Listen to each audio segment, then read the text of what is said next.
Is. That's only because he played in the celebrity softball games at All-Star Weekend. That's the only reason I know who the Miz is.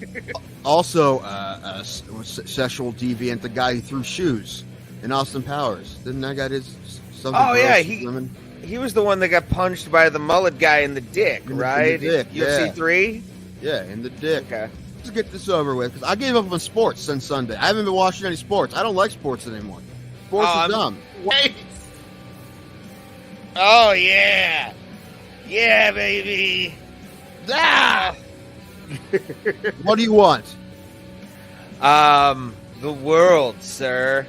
Damn Flurkins. These fucking cats. I'm on Team Skrull when it comes to Flurkins. They're creepy, and I don't like them. I can't wait to see a scene in Secret Invasion when an army of Flurkins comes at a bunch of Skrulls. Like, I think that should be a thing.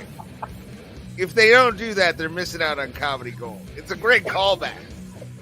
You are a terrible fucking sports fan. I'm not. Yes, you are. You don't give a shit about a team until they beat your friend's team, and you want your friends to feel like shit. No! Because you're a terrible fucking sports fan. That's exactly what you're doing. You want to troll people and make them feel fucking shitty because the team you don't actually care for beat a team that we actually care about. So fuck you, Ray. Fuck you before you even fucking say everything. Well. Bro, Plata, where black people and white people talk nonsense.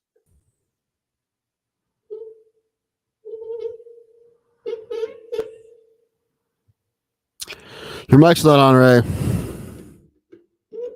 The fuck, this guy. Is mine on? I hope so. I don't know. I don't have the. It's not. I don't have the icon. What's happening?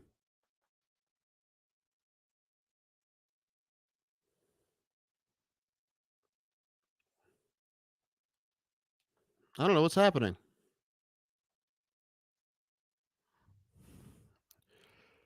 I don't even know how to fix this from here anymore. Oh, mine's on.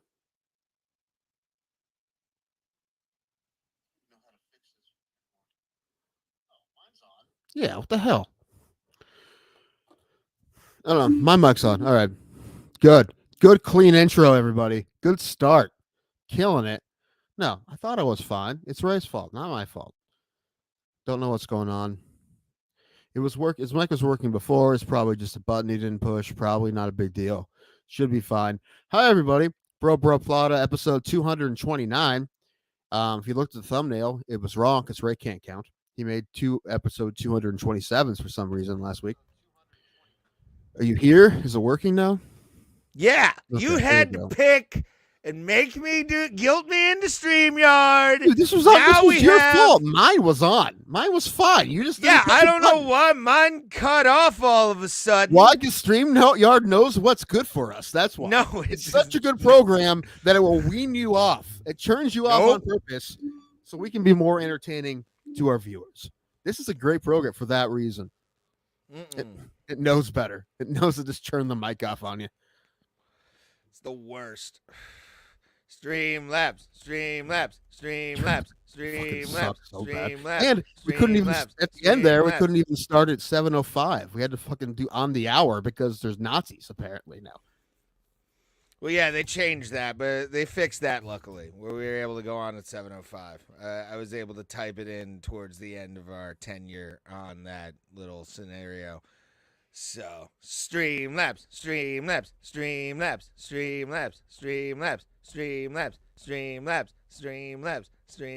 trying to get me to quit too? You got Pulse to quit apparently. I didn't make him quit shit. He just had to work today. So, take that. Work a lot, it seems. Yeah, it's you, man. Figured out what kind of monster you are. Doesn't want to hang out with you anymore. Well, if that's the case, we love you, Pulse. But he should be watching. He said he was going to. So, yeah. Today is going to be a fun day. Tim is. What do we got? Do we have an interview? No. We have stories of the road, though. Tim. Oh, dude, I don't care about that. We can just skip all that. If Pulse was here, it makes sense. You have someone to talk to about who actually cares. I don't give a shit. So why would I want to hear about wrestling? I'm No, kidding. well, What did no. you do this weekend? Here's It's why. fine. You'll be Tell me what able you to did this weekend. sympathize. It's fine. You'll be able to With sympathize John for being with you all weekend? Yes, I get that. I know how that fucking goes. Can he hear out of his left ear or whichever side you were sitting on? Probably fucking not, well, man. The thing about that is where we were sitting, we were actually in like the corner, I think, where the Zamboni comes out for the Pittsburgh Penguin for the NHL games. Okay. Just by this big breezeway in the corner, and we were directly like where I'm standing to my camera is the entranceway, pyro getting set off. There's a part where they're shooting off fire sternos, like those like flamethrower, like the flamethrowers and shit. Okay. And we're 15 feet away from these things, maybe 30. Did you get caught on fire?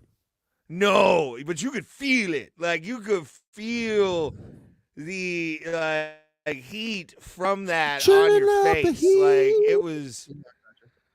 Whew. It was fun though. I got some photos that I want to show for that. And, So the and a Miz couple lost, of videos. right? Yeah. Miz assumed. came out. I saw that he was on the card, and I'm like, he's from Cleveland. He's gonna fucking lose in Pittsburgh. Like it's, and he was wrestling L.A. Knight. Yeah.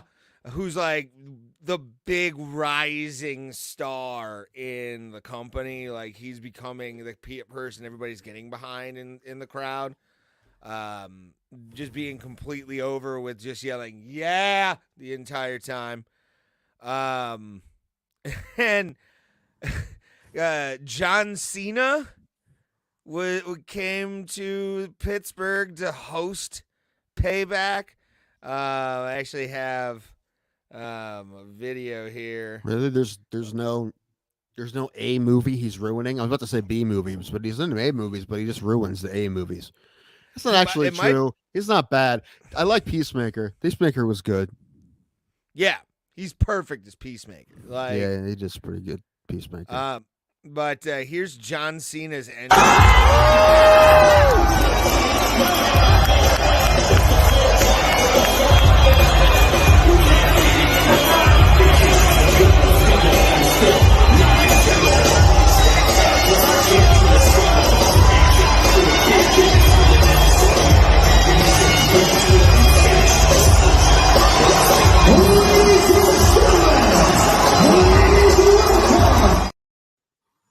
Is he wearing jorts?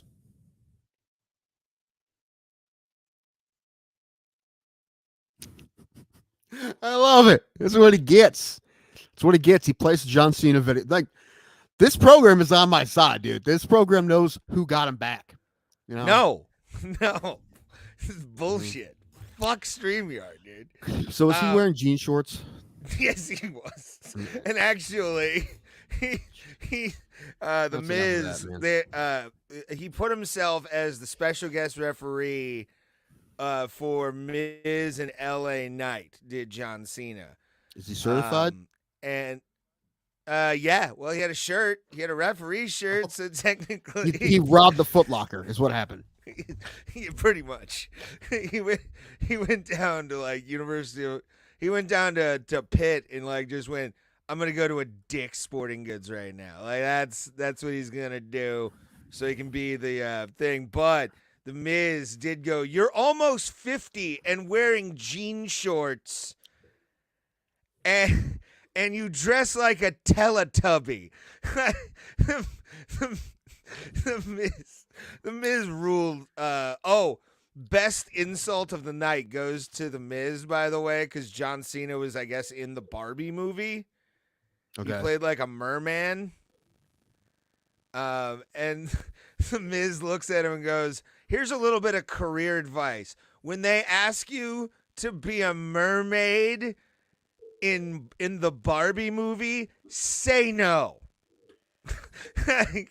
he went hard, man. Like, it was actually pretty good. I'm not gonna lie. Man, you know what? Man, that guy's rich as fuck. I Ugh. I So saw here. I'm gonna pull up my post from Facebook Memories and read it to you that popped up today. gross. I think only you will get this, but it's okay. Wait for it. Where is it? Oh no. Okay, here it is. This is from 9 years ago. This is a quote. I'm gonna read it normally. Why don't you give him, Eric Cribley, the light? He just talk about a wrestler the whole time. No one cares, man. Turn off the mic. That's not funny. Anonymous. It was Pete when he did his John Cena bit when Cribley had that John Cena bit. No one knows who John Cena is. Nobody cared about John Cena. You could see Crosby's nostrils, right? Yes, I could actually. D-Rest is in the chat and spelling out Biden. Anne Heche was there. No, but there were many short-haired kind of wannabe lesbians. D-Rest says we sucks. Thank you. I can feel what is another thing. Oh, hey, Cena D-Rest. couldn't hold a crab tournament. That son of a bitch. His acting is worse than the best material Chad Zumock can scrape up. Why? Jones, have you seen Two Joints has like a huge thing about Chad, man. Have you seen Zumock live? I don't think you have, so therefore can't say shit. Chad's a pretty solid comic. Okay, he's not bad, pretty solid. He's headlined my rooms before. I'd have him again. He's good, not bad. I've seen. I mean, Chad. The times I've worked with Chad, he's always done very well. Yeah, just solid, his personality leaves something to be desired. Chad is a working stand-up comedian. Like he's, and you're not, if you usually you're either a super hack or you don't suck. Even the super hacks don't get that many bookings anymore. True, but he's not one of them. So that's why I'm not getting bookings anymore. It could be it. I've seen his verbal diarrhea, and he was dissing the great Kumia. Well, we're talking about but you just said above. You're getting his stand-up material shit, okay? But you don't know anything about that. Even if you've seen videos, it's not, Although my favorite Zumock bit probably is a story about the Dennis Rodman in the bathroom. Oh yeah. I think that's online somewhere. But this trip got weird really like fast at the end. Like it was an awesome awesome show too. Got to see some fun stuff or some really great matches. Trish Stratus was there. She wrestled Becky Lynch in a cage match that started the show actually. But how'd that go? How my boo Becky Lynch do? Becky won. She won big. They had a good fucking thing. There was one point, and I was like kind of getting drunk because I had been like drinking since I got to Permane Brothers. I had a couple irons while I was there, and why drink a natty instead, man? It's better. No, Iron City's great. No, it's not, man. It's just as good as anything else. I was about to say it's a pills. What? It's like Budweiser. It's fine. Yeah, it's not any really better or worse than anything. It's just funny to me. They're like, oh, I'm in Pittsburgh. I gotta drink stuff. Shit. I'm not. All right. Okay. Right. Iron City. Thank you. Whatever. Steel City. Whatever. Pick one. Titanium bird. Pick one. Well, they found steel there, Tim. It's not like they found ore that was able to be manufactured there. So watch it. Why Iron City? Pick one.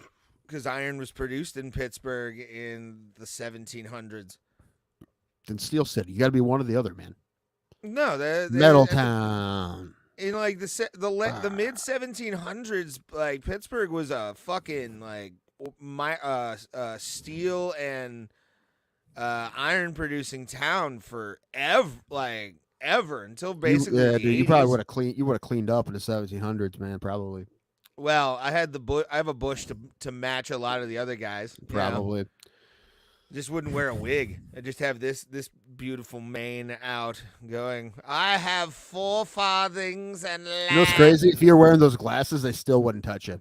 In the 1700s, they're like, nah, something's off with that guy. Fuck no. Mm-mm. That guy hangs out with Ben Franklin too much when he's in Philadelphia. When you play the old intro, like it just reminded me how much better your other classes were. like what, man, did you take a hard step backwards, and why? Why would you do that to yourself? Because I like this style. I think it's a classic style. It's again, even you say this. You trusted yourself. Not a good idea. You should have brought someone with you. You should have brought me with you. Oh, everybody would have told me no. 100%. Yeah. This was a personal choice that I've made. But I'm okay with it. I don't care. I'm wearing them out of spite now. These are like my spite frames. Like I'm in that era of my life where it's like I'm doing things out of spite. Really? Are you saying that if everyone loved them, you would have taken them off? No, you wouldn't have. So no, I would. No, absolutely. You paid for them, so you're wearing them. That's why. Yeah, they're amazing. Although, again, it was like weeks before the Dahmer fucking movie showed up, and I'm like, no, it's God not like damn Dahmer didn't act 30-some years ago. You know, it's not like that's a new I know, thing. but like happened. people weren't like he wasn't in like the pop culture lexicon as hard as he was prior to that like series coming out. I feel like that kind of reinvigorated people's like love of Jeffrey Dahmer and shit, which I don't get. Love? That's a strong word, I think. There are people who fucking love that story, dude. But they're psychos, though. They're the people that like try to buy the house in Bath Township, which I think is still there. True. I believe, and someone lives there. I think. Well, nobody was killed in it. Yeah. Huh? Yes. The first guy killed was killed in that house. Oh, wow. I believe the jogger. I believe. I did not. And he know buried. that. And he buried people there. Ugh. I think he buried more people. Well, maybe he just buried the one there, but it was definitely at least one.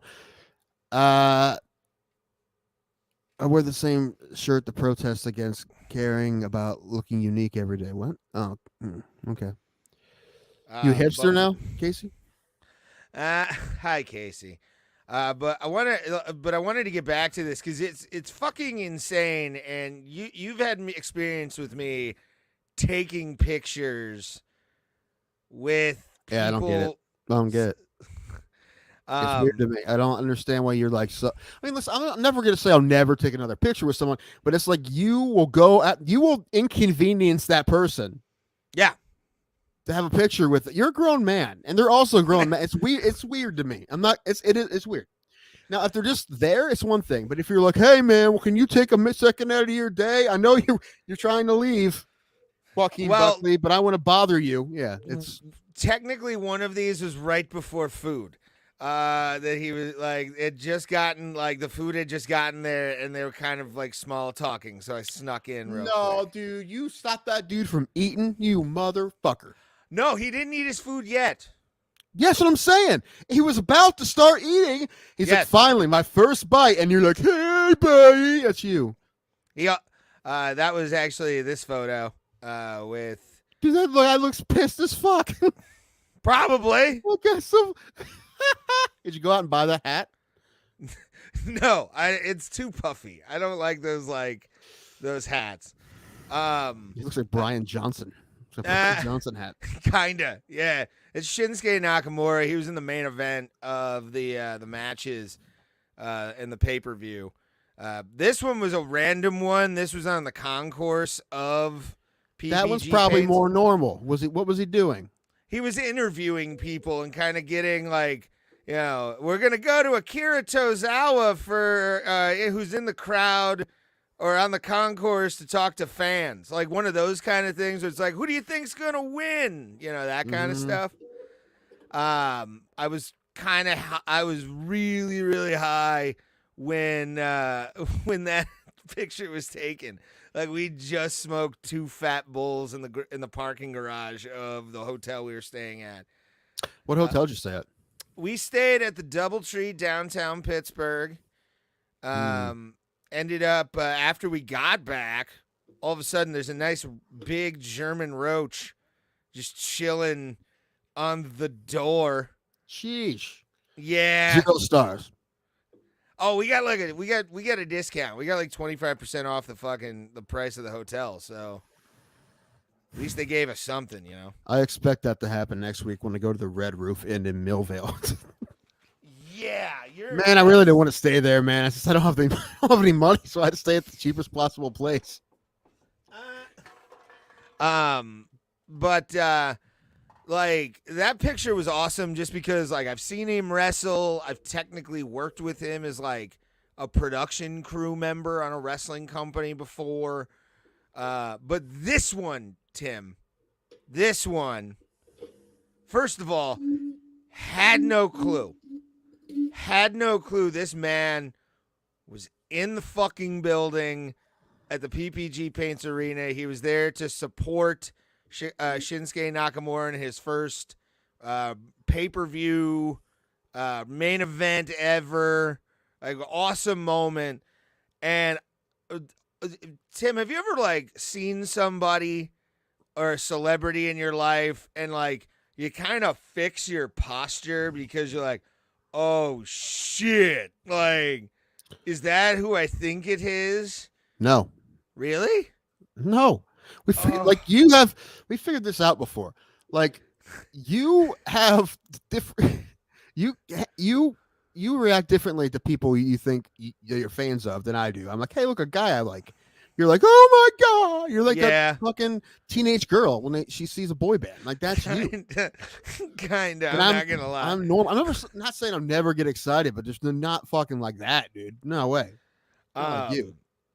So there's a guy by the name of KG Muto. He's known as the Great Muta in the wrestling world. KG Noons. Remember KJ Noons? Remember him? Great name. He had a great name. He was a baseball player, right? No, he's a fighter. KJ Noons.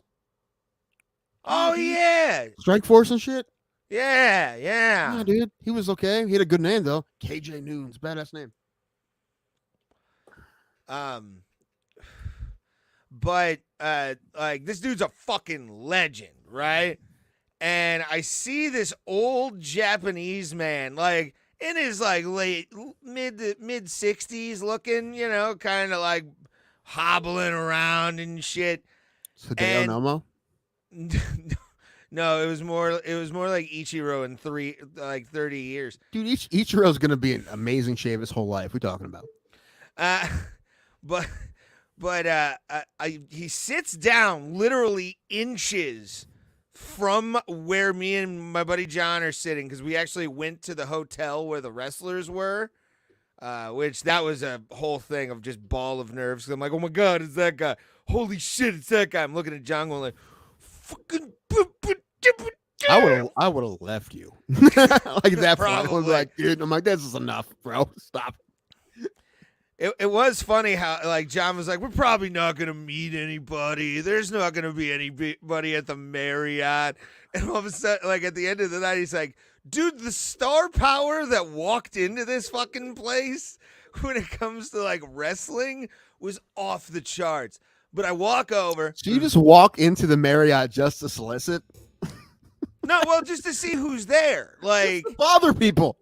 Yeah, well, you're staying here? No, man. I'm just here to fucking bother your guest. No big deal. Well, it was sort of a two birds. Kick you out. It was sort of a two birds with one stone kind of thing, because we went back to the hotel and the bar closed at 11:30. Okay. So we couldn't continue drinking there. And then I found out that there was like a bar within like 5 seconds walking distance from where we were, which was the Marriott. And I'm like, kind of still want to drink a little bit. Like I'm not driving, you know, whatever. And we find this place, and I know that wrestlers usually stay at Marriott's because they can get like rates and stuff. And like try and like, you know, they'll have points and shit like that. Does the WWE have a deal with Marriott or sponsorship?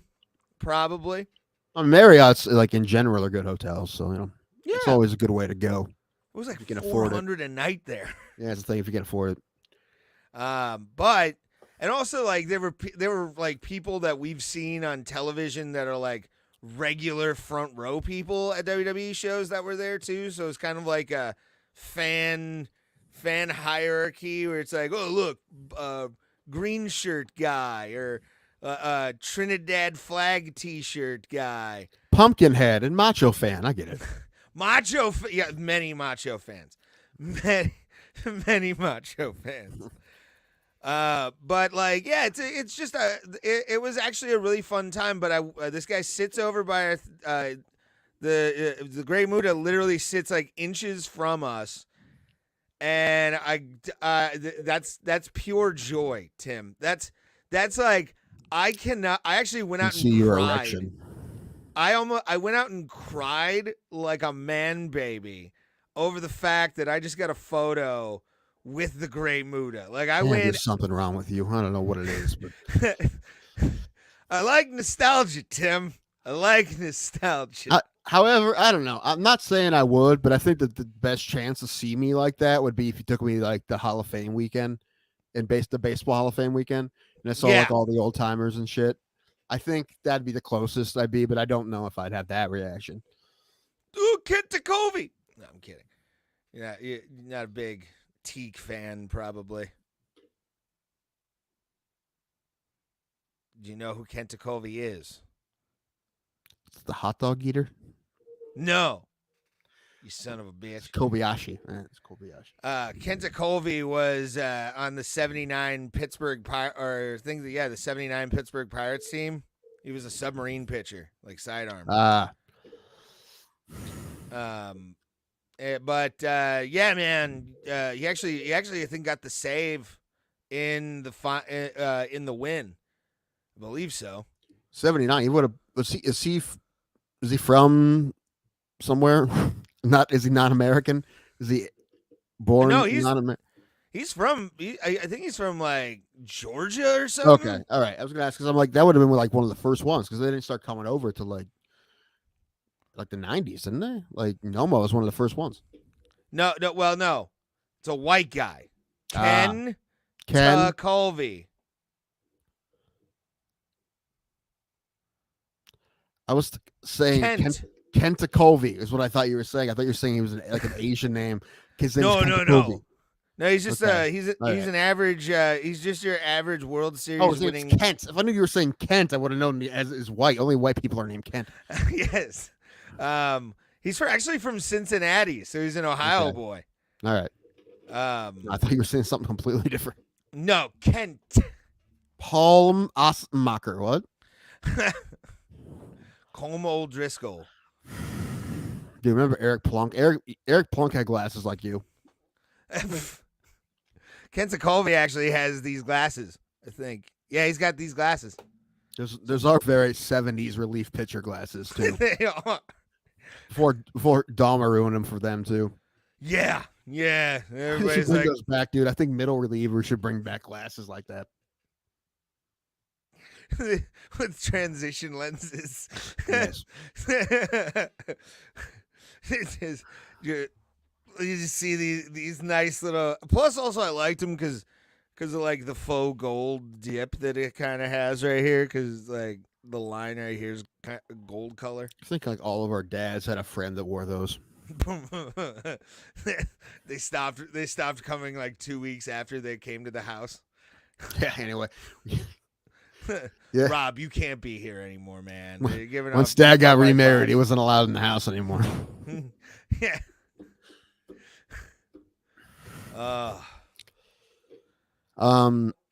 Yes, 2 joints. I'm going to a Red Roof Inn. All right, it's all I could afford. All right, $80. All right, it was the cheapest. I was gonna stay at an Airbnb, which probably would have been a whole lot nicer, but it was $24 more than or something like that, $30 more, and I can't do it. I can't do it. That's like one. That's like a meal and some drinks. I gotta be next week. I'm gonna be drinking at a church, and that sounds awesome. What are you doing? What? I'm going to that Bowling for Soup show, and that's oh yeah, that's at a venue that used to be a church. Casey, my glasses are not sus. My glasses are amazing. Okay? Sus is This is an understatement, my friend. They were worth the $99. Okay. So you probably spent a good like what 3, 4, 5 bills, something like that this week, all together. No, probably. Well, all together, probably 3 bills. Because beer was like $16. I mean, I'm including the tickets in this. Yeah, about that. Yeah. I'd say I'm broke. Like I'm completely broke now. Like I have zero money. Yeah. But I mean, it's what it is. We'll still have fun on Saturday, and then next week is my Christmas. My New Year's, if you will. I'm going to see Flogging Molly at the Agora next weekend, and I'm very excited. Do me a favor and take pictures of all the non-whites. Shouldn't take long. You just get like a picture. One, and I'm like, no, look, if you squint, no, that guy's white. Like, nah, that's Shadow, man. That's Shadow. It's dude, and they're having some kind of like, it's like one of the band's catchphrase or fucking tagline is your punk band's favorite country band. I don't know what that means. I don't know. What are they called? I want to hear them now. Fuck. It's something. They were like the special guest announced for this part of the tour. I gotta start learning some Authority Zero songs. There isn't many. You're better off going with the Bastard Sons if you're gonna go with, or not the Bastard Sons. What the fuck was that band called? No, I told you, Authority Zero is playing with Bowling for Soup. All you need, to be honest with you, is they did do a cover of Mexican Radio, which you'll probably Mexican Radio. Yeah. Whoa. It's like, radio. I feel the hot wind on my shoulder and the touch of a world. And it's all punky. It's kind of nice. You'll like it. I saw them for free in Denver. I think I told you that already on the show. Well, I'm saying I didn't pay for them, but I'm seeing them. Should be fun.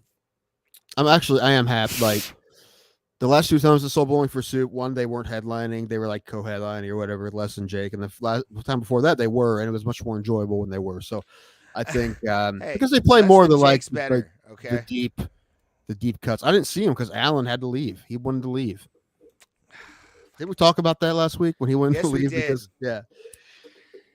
Yeah, I wanted to see him. I don't think he realized how bad I wanted to watch. Like, we didn't talk about it, but I thought we were gonna stay. So he's like, "We're gonna go, right?" I'm like, "No, I kind of want to see." He's like, "Well, I want to eat." I'm like, "Fine," but I really wanted to see him play. Yeah, I saw Less Than Jake. They were a replacement with Newfound Glory in Columbus in like 2021, and it was. I remember when you went to that. Yeah, Less Than Jake was on that. That would have been cool. Yeah, it was awesome, dude. The Levitt Live or whatever the hell that thing, Stage AE or whatever the hell they call that. Kemba Live. Kemba Live. That's it. Have I been to Kemba Live? It's the Lifestyles Community Pavilion. Yeah, that's why I saw. Yeah, that's where I saw Falling in Reverse, I think. I went to 2 Flogging Molly shows there.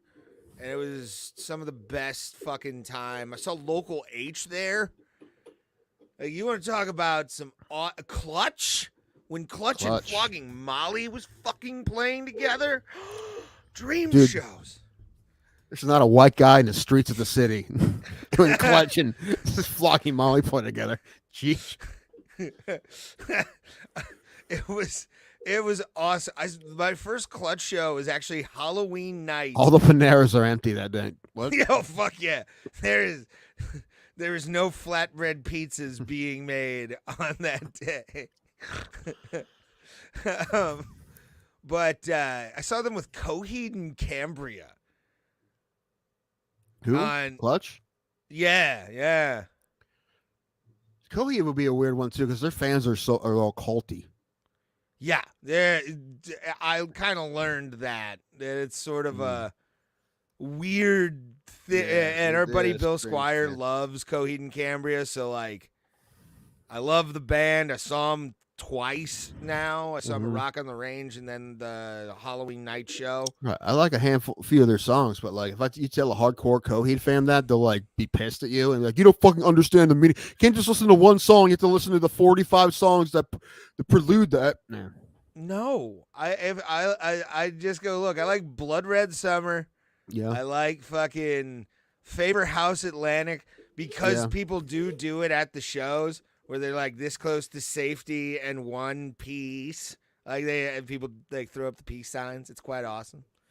But no, I don't. Welcome Home. It's an epic song. Welcome Home is one of the greatest songs to be overplayed. Like well, I mean, maybe at one point. I don't hear it anymore. Not like it's I in used trailers. Sometimes it'll pop up every once in a while. Yeah, but it's great for that, man. The thing is, it's probably not the only song that's good for that. You know, you could have been like, saying it's a terrible Welcome song Home, or type. I'm sick of it, and it doesn't make my neck hairs stand up. Dude, that's great for fucking. When Claudio pulls out the double neck guitar for that, it's like it's a fucking magical moment. Like you feel it in the audience of just like, yeah, we're fucking here, bitches. Like everything is good. And then what was I gonna say? Oh, it's kind of like that with Flogging Molly fans too, in a way. Like Flogging Molly fans, I'm sure, are basically hippie parrot heads who love pirate music. Like that's, speaking of parrot heads, R.I.P. to the G, dude. R.I.P. And again, it's actually kind of funny. It came up in my algorithm of Kyle Kinane doing the Margaritaville. The Margaritaville. It's my own damn fault. It's one of my, if you've never seen that, Google. It is a great bit. YouTube Kyle Kinane Margaritaville. It's a fucking hell of a And now bit. for my tribute to Jimmy Buffett. I like mine with lettuce and tomato, hands 57 and French fried potatoes, big kosher picker and all that beer, all good God Almighty, which way do I steer to my cheeseburger in paradise, paradise? Let heaven on earth a big onion slice. Not too particular, not too precise, not cheeseburger in paradise. Aidsburger in paradise. Skin cancer in paradise. Boo, not funny. Boo, too soon. Too soon. No, right, yeah, when I saw that. Hold on. All right, Dead Singer tribute number 2. Hey now, you're an all-star. Here's the game on. Go play. That's enough of that one. For Mystery Men. The song that made me want to watch Mystery Men. Oh man. I remember the movie Rat Race. Yes. When they're in the end of Rat Race. Man, and I mean they also got like Shrek. Like everybody knows the Monkeys that cover. Yeah. Yeah, dude, like they know that song because of Shrek. Not me. Well, kids who grew up in that era. Yeah, probably. For sure. I was like a weird, like, closet Monkey fan as a kid. I have the Monkey's Greatest Hits CD somewhere. Yeah, my mom was a big Monkeys fan. So, I was well aware that it was a Monkey song when I heard it in the Shrek movie. But, like, also, got to give that guy credit for having a career as a rock singer. He only ever sang, like, 3 or 4 notes. Yeah. Yeah, he fell into that weird, like Smash Mouth was that weird time in music where like deep voice guys who kind of had a little rhythm to their voice could Mighty make a bass hit or tones. two. Yeah. The dude from Dropkick Murphys who like talks like this. Like that voice hit for some reason. And he just had like, in my opinion, the best one out of it. It had a little bit of pain and like what we find out he had, which was alcohol, like a lot of alcoholism. Mm-hmm. Like he had that raspy voice to him because he was a booze hound. Another CD I had was Astro Lounge. I had Which album was that? That was the one with All Star on it. Oh, okay. And the morning comes, you know. Yes. Yeah. Man, Personally, though, I still think their best song is "Walking on the Sun." That's my favorite. I know, and that's actually we're gonna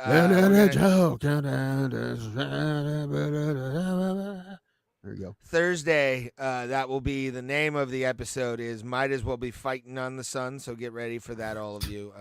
Tim came up with it, and I liked It's not it. not a very difficult move there. It's not. But, It's not as good as Gone in 524 seconds. This one was more. Well, this one I had was to a do math and creative movie everything. time.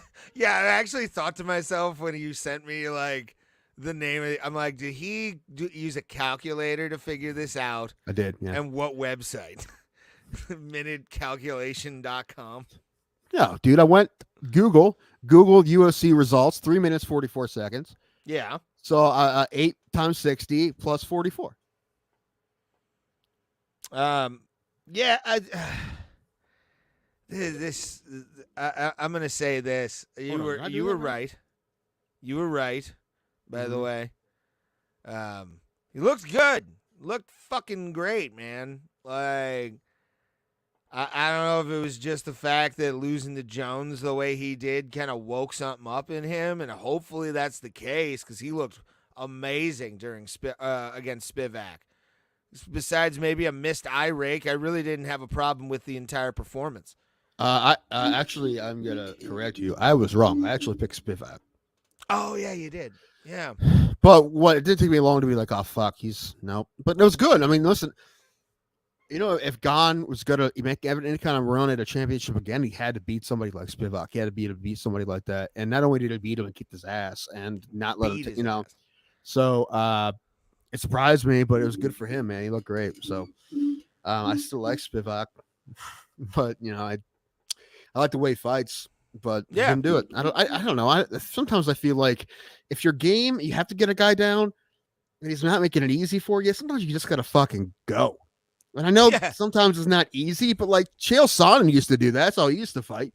He would just fucking go. Yeah. And sometimes it didn't work, but he would just keep fucking going, and he made you stop him for 15 minutes.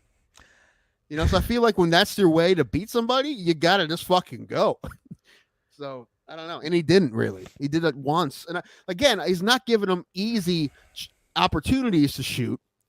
Yeah. But if he's not giving them to you and you can't make them, you got to just fucking go and just fucking try it. It might not work out perfectly, but you weren't going to beat him on the feet.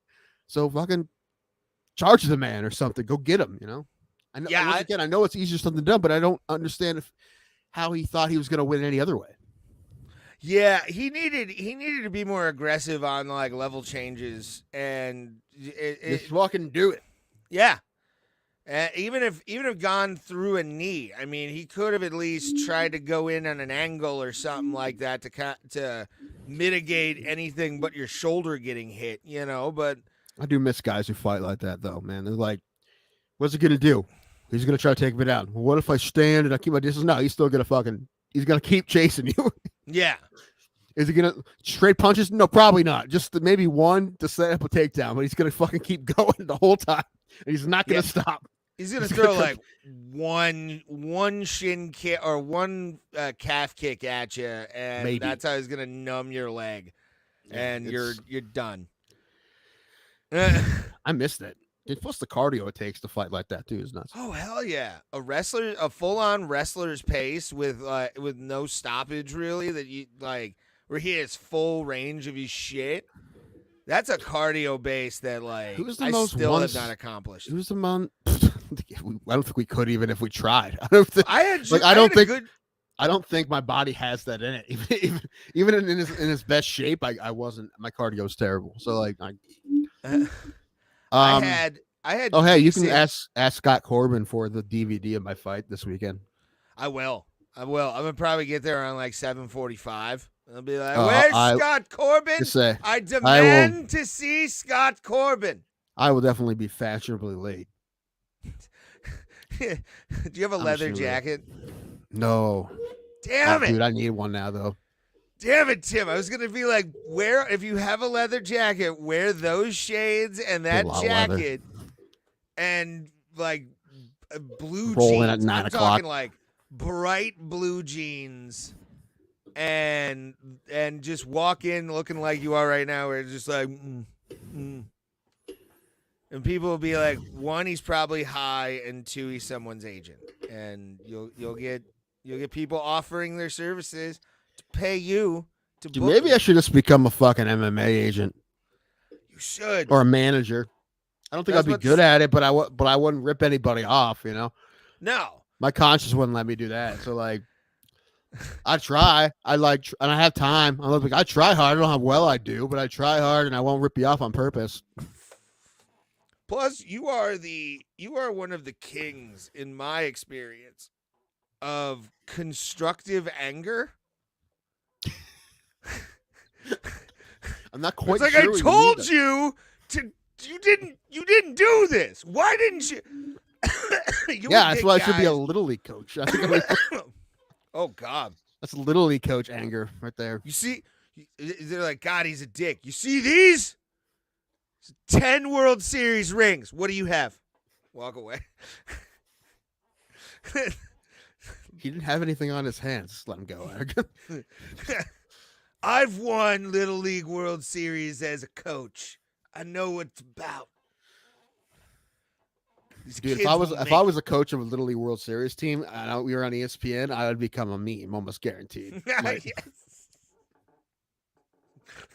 Since when did they let Cousin It coach baseball? Yeah. Let's say weird shit. I'll be mic'd up. Number one, be mic'd up making weird fucking Tourette's noises. But then, like, no. I have a better chance as an umpire. And the umpires are mic'd up. I'll be the one umpire that's like, don't mic me up. Well, here's the thing. Refuse to be mic'd up in the Little League World Series, the one umpire. It's ESPN. They're looking for sports stories. And a manager of Little League World Series manager with Tourette's. No one cares about the adults in that thing. They only care about the kids, no matter what. An inspiration to his team that you can do and achieve anything. That would be the story. As you're being beaten 15-0 in the Little League World Series. If I was umpiring the Little League World Series and they insisted on miking me, my my Tourette's would devolve into saying the word cunt a lot. I've never done it before, but just like strike cut. Now we're probably got to get demonetized because I said the C word. I apologize, everyone. I apologize. I'm sorry. Nah, not a word I use very often, but I use it for the joke. Just then. If anybody demonetizes us, they're cunts. Who cares? I think Joe List got demonetized from his special. Really? Too, because he said the C word. Yeah. Johnny Manziel gave Cleveland Tourette's. Dude, we had it long before him, man. Yeah. Have you ever heard of 10-cent beer night? That was basically a gigantic Tourette's fest. Honestly, the horribleness of Cleveland sports started long before that. It really started. Let's see, when did it start? Oh, probably when Jim Brown retired. Yeah, and Modell was just being an ass. Prick, so Jim Brown's like, fine, I just won't play anymore. I don't fucking need you. I got movies to do. That's probably when it started. This was all shit since then. I'm gonna be called Fireball in a movie called The Running Man one day. That was like 20 years after that, though, at least. But he predicted it while he was talking to him. That's how awesome Jim Brown was. I'm sure. I'm going to get a game show host to play a game show host. There's some guy who currently doesn't speak English who's going to be the star of that. You know that guy from Hogan's Heroes, the English guy? He's going to be in it. And the mayor of Minnesota? All right. But I think which one was it? Magnificent Seven? Yeah. I think it was Magnificent Seven. Or was it Dirty Dozen? Or was he in both of them? He was in both. All right. Yeah, he was in both. That was him and fucking Charles Bronson were fucking doing movies together, and I love how like at one point people like Hollywood people try to make O.J. Simpson like the next Jim Brown. Yeah. That didn't last long. Now he's just saying, hello, Twitter world. Hello, X world. Hello, X world. How you doing? It's O.J. Simpson. No, I did not kill it on the golf course today. I have a fucking great video. Okay, send me the video. Well, I have to get it out of Discord because I sent it to Pulse. Yeah, send it. Send it through Facebook. Copy link. Oh, and it's the Vandaliers, by the way, or who okay. are like this punk rock band. And then there's a band called The Bronx that's gonna be there. I have no fucking clue who that is. So but Floggy Molly never really steers me wrong when it comes to anything like that. So this video I'm sending you, was it last night? Okay, so Yankees at Astros. A ball's hit Okay. by Astros left fielder Yordan Alvarez to left field. And the left fielder gets to left field. Left fielder's under it, and then a fan just kind of like Bartman's it, like full on trying to get it, interferes. He probably would have been out anyway. He would have caught it, but they called him out for fan interference. But then ESPN interviews the guy, and it's like it's an all-time interview. It really is. This guy's the man. Oh boy. All right, yeah, I'm bringing it up right now.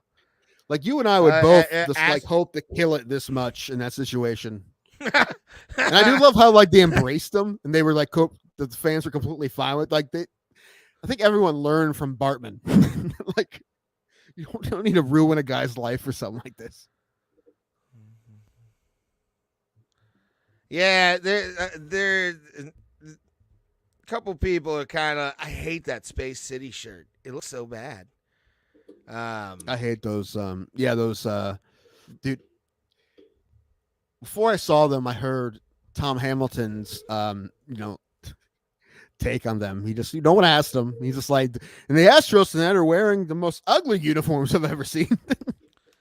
I love Tom Hamilton. Yeah, that doesn't look good. It's just boring. And did you see what the Guardians did last night? The biggest game of the year for him. You see what they did? They got beat 20-6. David Fry became the first position player since 1988 to throw 4 innings. They're tied right now in the 6th. Come on, baby. We need this one, baby. We need to do next 2. I did actually, real quick, I do have a buddy of mine who is a massive Minnesota Twins fan. He's actually at the game right now.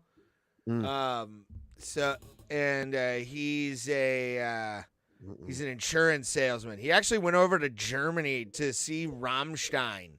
Like he took like 2 weeks and went to the 2 stadium shows they were doing in Berlin. So the guy's a great guy. But yeah, he did post last night 20-6. Yeah. That was bad. Well, I mean, they gave up pretty early on because, like I said, David Fry, who's a catcher, utility guy, pitched 4 innings and gave up a lot of runs, but they were down a lot before that. So, although the starter gave up 9 runs, so he did better than the starter. Okay, well, this is the guy after he tried to catch the ball in Houston. Let's go. So, tell us about that play and how it developed.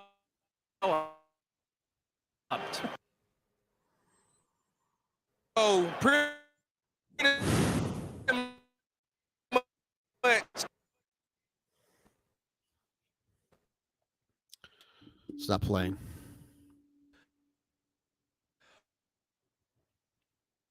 Why? See? StreamYard. Dude, no. This is all StreamYard. Dude, it's your fucking internet. It's fine when Pulse does shit. It's fine when Pulse plays shit. This is when you play shit, it's garbage.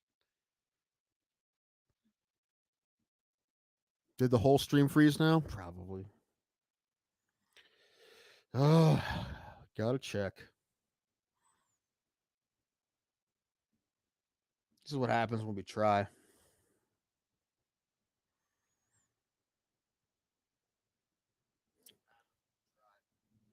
Yeah, I'm still on, but Ray, what's going on? Are you back? Why are you blaming me? It's your shit. No, dude, because when Pulse plays a video, it's no problem at all. Body went for what I know. Just turn it off. You can't have anything. No. Nope. It's StreamYard. It's StreamYard. StreamYard. Great. You know it's not. StreamYard. You know it's not. StreamYard. It's StreamYard. Because I have no internet service, barely, on this. Yeah. So it's StreamYard. Your laptop is 1,000 years old. Your internet's shady. We have problems with this every week. StreamYard. And you wonder why it won't play a video correctly. StreamYard. StreamYard. I'm blaming StreamYard. So what about when Pulse plays it and it's fine? We've had some stutters. Not like this. I don't. Side eye. Let's try it again one more time. Dude, I'm about to get fucking Frontier. I'm gonna fucking dance for circles around you. Probably. You'll be waiting 8 hours for me to fucking throw a baseball into the show, which we need to have another game. I think. What? Another you and I. Wait, what game? MLB The Show. Oh. Yeah. Okay. I don't know. I haven't played online in a long time because I can't use any of my fucking players anymore. Yeah. Haha. I think I can if I play you though. But let's try this again. Blaming StreamYard. Well, tell us about that play and how it developed. So pretty much, I'm out here. Yeah. StreamYard. Telling you. It's the StreamYard's fault when you unplug your computer all the time or when it just dies on you. No, that's absolutely my fault, and I will take 100% for that. But nope, looks like we can't watch it. Can't watch it. I mean, I could do it on my end; it'd probably be fine. But nope, it's all broken. StreamYard sucks. StreamYard's terrible. it's fine. That I could just play it in my phone. I like why can't I speak? Now I'm all flustered. StreamYard sucks. Awful. If you want to give us if you want to give me a new laptop. So pretty much, I'm out here with my son. This is our first ever game. We just moved here to Houston literally in January, and I just wanted to make the moment special for him. As a father, I feel like it's my job to make sure that I give him the best moments. I apologize to the Astro organization. I didn't know it. Y'all gotta understand, when it's dropping down, it looked like it's coming directly to you. So I reached, and my body went for what I know. But we did have a wonderful moment. Okay, so you reach out, and what was the reaction that you heard right after the play was over? The reaction was shock, disgust, happiness, sweat, a little bit of lust, baby. You feel me? I was in there feeling kind of hurt, but my fingers still shaking a little bit. The ball way heavier with the gravity. I'm not gonna lie to you. Charlie Ray, we're gonna be on TV, baby. Jesus Christ. So tell me, it looked like that you went away for a bit, and then you came back. How'd you talk your way back? So, truthfully, Houston loves me, and I love Houston, and they cannot stop me from supporting the Asteroids. So what happened was, Asteroids? I almost had to give them pop real quick on them, but they wasn't listening, so I showed some love, and they let me come back. They really were just trying to make sure that I wasn't hurt, and that making sure that we didn't go off the rails. So salute to the whole organization, great staff. They made sure that I was healthy and I was enjoying the game. They wasn't even making it serious. So tell us about that play and how it developed. So that was it. That guy's the man. Like that dude. Imagine like in this situation. I'm not even talking about him going after the ball. Talking about him being interviewed on ESPN and just fucking crushing it. Yeah. Yeah. The confidence he had. Yeah, no. I do stand up all the time. I talk in front of people a lot. And I'd probably fucking be terrible at that. I probably just fuck it up. I probably try to be funny and I fuck it up. You would leave though, I think you. Leave? Well, I don't know. It depends how people were reacting. Like it seems like people were pretty nice to him. So I would have been embarrassed for sure, but well, number one, I wouldn't have reached over the railing. No. So Yeah, But, I would have waited for a bounce of some I sort. just that's the complete. I think Steve Bartman's watching that like, what the fuck, man? He's immediately joining the Proud Boys. So like, they didn't like me because I was white. That's how you would go, apparently. No.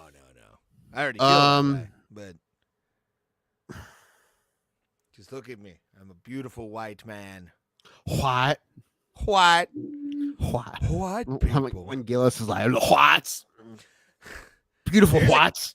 There's a guy who, I forget his name, but like people are calling him like a white supremacist and all this, and he's some kind of thing, but when he talks about, I shouldn't be completely embarrassed about being white. You're racist if you say it like that. Yeah. Pronounce the H, you're racist. Why am I to be feeling guilty about being white? I forget his name, but like I hear him like because that's the new now, man. You got to feel a little guilty about it, man. Those are the rules. Not really. Yeah. I know my track record. I'm fine. Dude. I can't tell you because I got to save it. Oh no, what? Nothing. Roast joke. Oh yeah, save that. I gotta save those. You already heard a couple of them, but I gotta save them. How many jokes do you need for that show? Probably like 5. I think I have 3 or 4. I'm kind of underwhelmed by the number. Not gonna lie, I was expecting more, Tim. Probably have forgotten a lot more. Well, I have some that aren't really that great. Like, Ray is a human 20-car pileup, man. Like Ray is like if I wonder what this button does with a person. Those, but like those aren't like good enough to make the top 5. The first one, like I'm even like do better, bro. But like the second I told you they're not really good. They're not like the top 5. But I'm just saying to have them. Second one's actually, I think, pretty good. I like that one. What does this button do as a person? I like that. That is the Jeremy Shear joke that he told about me when I did Ad Hom years ago is still one of my favorites. Yeah, you told me that one. I think I have mine are. I have some ones that I like. I have a couple I like a lot. I've told you a couple of them, but I have at least 2 that I haven't told you that I like. And the reason I haven't told you because I don't want you to talk me out of them. No, I don't. You know me. I don't really give a shit. I don't. When it comes to like roast jokes, for me to really piss you off. Yeah. Oh yeah. You would have to like really go to a dark place for me to be like, okay, we need to like not. Yeah, I don't think me getting into the roast is really a great idea, but I roast you. Oh yeah. Did I tell you the one time I was supposed to do it? Did I tell you that I was supposed to do it one time, but then I think it's when I got my DUI. And I couldn't do it. It would have been fun because it would have been like a fun roast. I was gonna do me and Spider Jones. That would have been interesting. I don't remember any jokes. I think I had a bunch. He has a heart condition. I found that out. So like a bunch of them. I had one about like him being a DJ and like dropping a beat and his heart dropping a beat, something like that. Like there's something like I forget what the wording was, but it's something like that. Oh, it's a little side note, but it stays with the comedy thing. I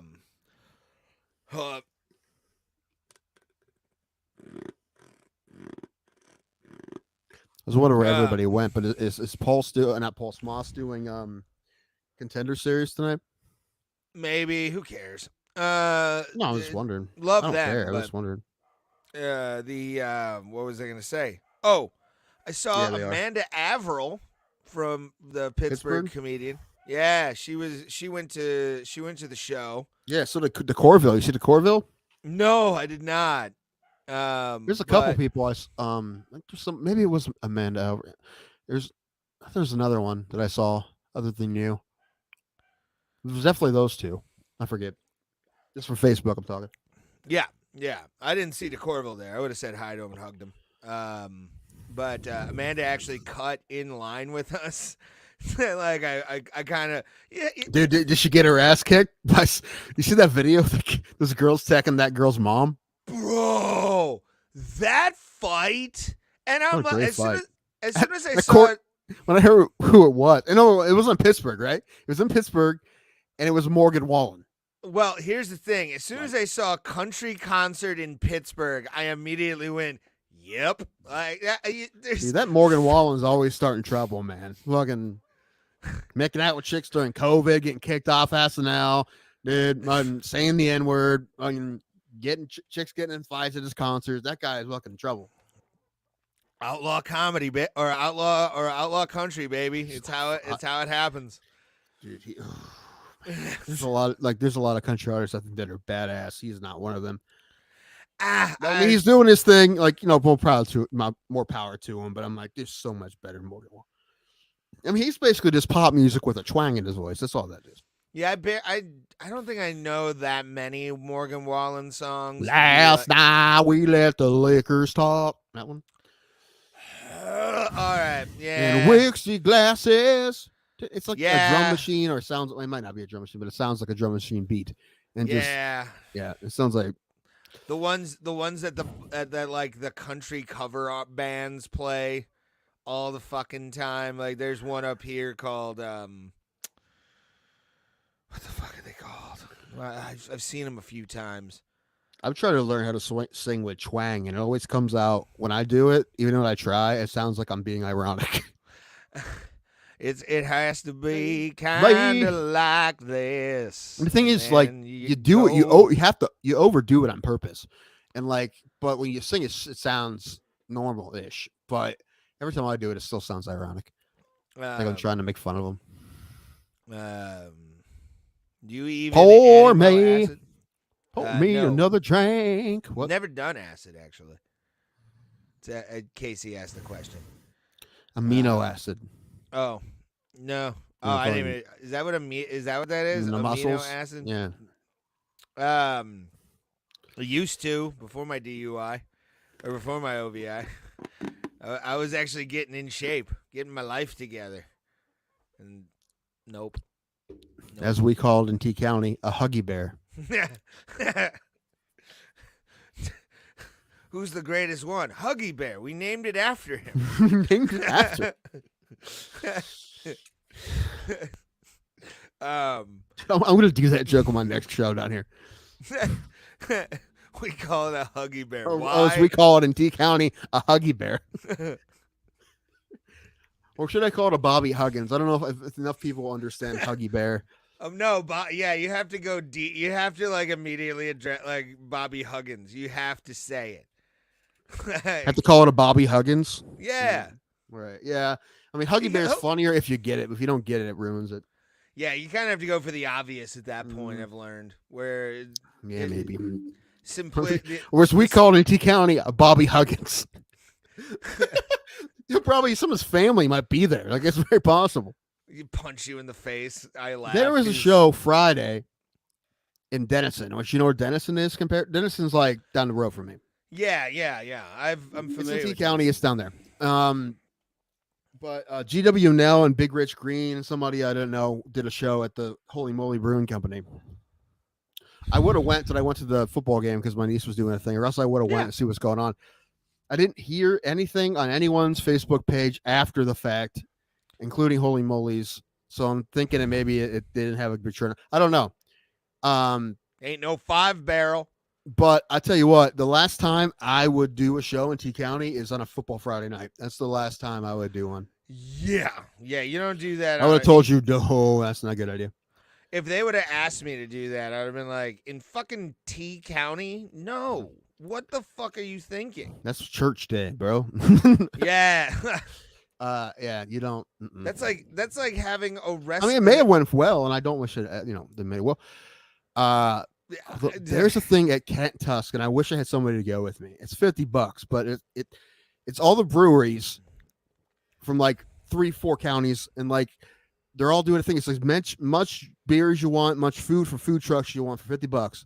But I want to go and fucking pass. I don't have any business cards, but I can get some made by then, and just fucking pass them out. Try to get some shows in those places. I need to say this. Next year, if they do it, I will go with you. I will drive down, do it, because that sounds fucking great. It does. I would love to do that. I mean, For if $50 and you get all the food truck food and all that stuff. yeah. Hell yeah. I mean, that's just too much for me to go by myself, because I'd Yeah. only do like a couple laps and I'd be bored, Yeah, no, I totally But- get you, but I'll go with you next year if they do that. I'll yeah, come it down depends for how that. it goes this year. As long as I can, sleep on your couch. Yeah. It does seem. I do. Well, the reason I want to go is I want to go to try to talk to all the breweries in one place. But I guess instead of spending $50, I can just go to all of them. Watch, that's how like you move into like a sensible trailer in T County for Next to because you're Andrew making Lowe, all your money off of on, your on Andrew Lowe's lot, just next to him. Just like yes. Hey neighbor. Oh wow, they do like violence over there. man, you weren't wrong. Inside joke because we were talking about that off air. But yeah, it does sound fun. But like I said, I don't think I'll have anyone to go with me. I don't think I'd give this to my brother to go for $50. No, So- but I would pay again. I would do that because Well, the once thing I'm is, done dude, paying I my would be lawyer- doing math and make sure I got my money's worth. 50. I would give you 100 and just be like, buy the tickets. Because that sounds like a deal. Like you can just Yeah, I think eat you as can much like food many as you want. samples as you want and of everything. But like, I mean, and they'll listen, have beer there. brew. Yeah, I mean, it like is. full beers probably too. I think you just get the samples, but the thing is, you pay your ticket to get as many as you want, so you can just fucking rotate. Yeah. One beer here, around. You can drink fucking $100 worth of mesh beers until you can stand. Which some of those breweries, it's not. I don't know how many. At 5 Barrel, I can imagine do the about food. 6, and I can't stand after 6. That's a lot of fucking strong beer. Oh yeah, and even their Pilsner's fucking great. This is not an advertisement, but a 5 Barrel. Yes, it is. If They're- you're listening, we will do this all the time. All the time. We're not looking for much, just maybe a $5 discount on our bill. How about that? They already deal. pay me, and I drink a good bit of free beer when I do those Talk shows. So to them. I already told they're having some times, so they're not. That's why we're not doing one this month, and we're not doing one in November. Oh yeah. So it's all right. I still got to hear back from Mary. I don't want to bother her, but like she said, she had this date open for me, and then but she hasn't gotten back to me. When it's been a Maybe she week. booked something. Yeah, but she would tell me, and I need to know. It's been a week. It's almost a week. Thursday will be a week. Busy. I A know. busy woman. I know. She's the I know. That's queen why I of haven't Cleveland asked her comedy. again. But I'm gonna get. By Thursday I'm gonna ask her again. It's been a week. I think a week isn't. Okay. I'm not asking too many times. I'm not pushing too hard. here. Yeah, don't do that. 'Cause I'm trying to book her. I'm trying to. I'm trying to get booked, and I'm like, I'm annoying people because I'm just like, I want shows, bro. Mm, Like, just because I have an OVI doesn't mean I can't fucking get my shit. You know what I'm saying? Like, fuck. yes, I God, gotta do Tim. some stuff too. I gotta go to. Whose shows can I get? I can get on Farkas's show. I can get on the Kent shows. Yeah. There's a couple of them. Yeah. Yeah, a couple of those. And I can always get on the funny stuff. I'm not working there till like the weekend between Christmas and New Year's Yeah. with Bend and Tim Wolf. Oh, nice. You okay? You dying? It's bourbon. Talk to the people real quick. I gotta go get something, and yeah, I'll be. Dude. Big weekend this weekend. Coming up. Cage Thunder 23 in Akron, Ohio. Couple guys we've had on the show multiple times. Andrew Law, the last guy we had on, and Brogan Enders has been on a couple times as well. They're fighting. They're pro fighters. They're the main event and co-main event. Andrew's fighting Julian Lane. Let Me Bang Bro himself, and Brogan's Friday fighting. I forget the guy's name. I think his name's Williams or something. He's one of Matt Brown's guys from Columbus at Immortal Martial Arts. He's undefeated. He's really tough. That's a tough matchup for Brogan, but I hope he gets it as all. And, a couple tough dudes, dude. Couple tough plumbers from T County. Fucking Super Mario Brothers, man. I can fight in Akron. And my buddy Alan, who's been on the show, will be there as well, and Ray. And then after that, I'll go to the Browns game Sunday. I haven't been to a Browns game since high school. I mean, I don't miss them on TV. I'm a huge Browns fan, but I haven't been to one in a really long time. And pretty excited playing the Cincinnati Bengals. Big rivalry. Very good team. Great quarterback they have there. You know, it's crazy now. Like I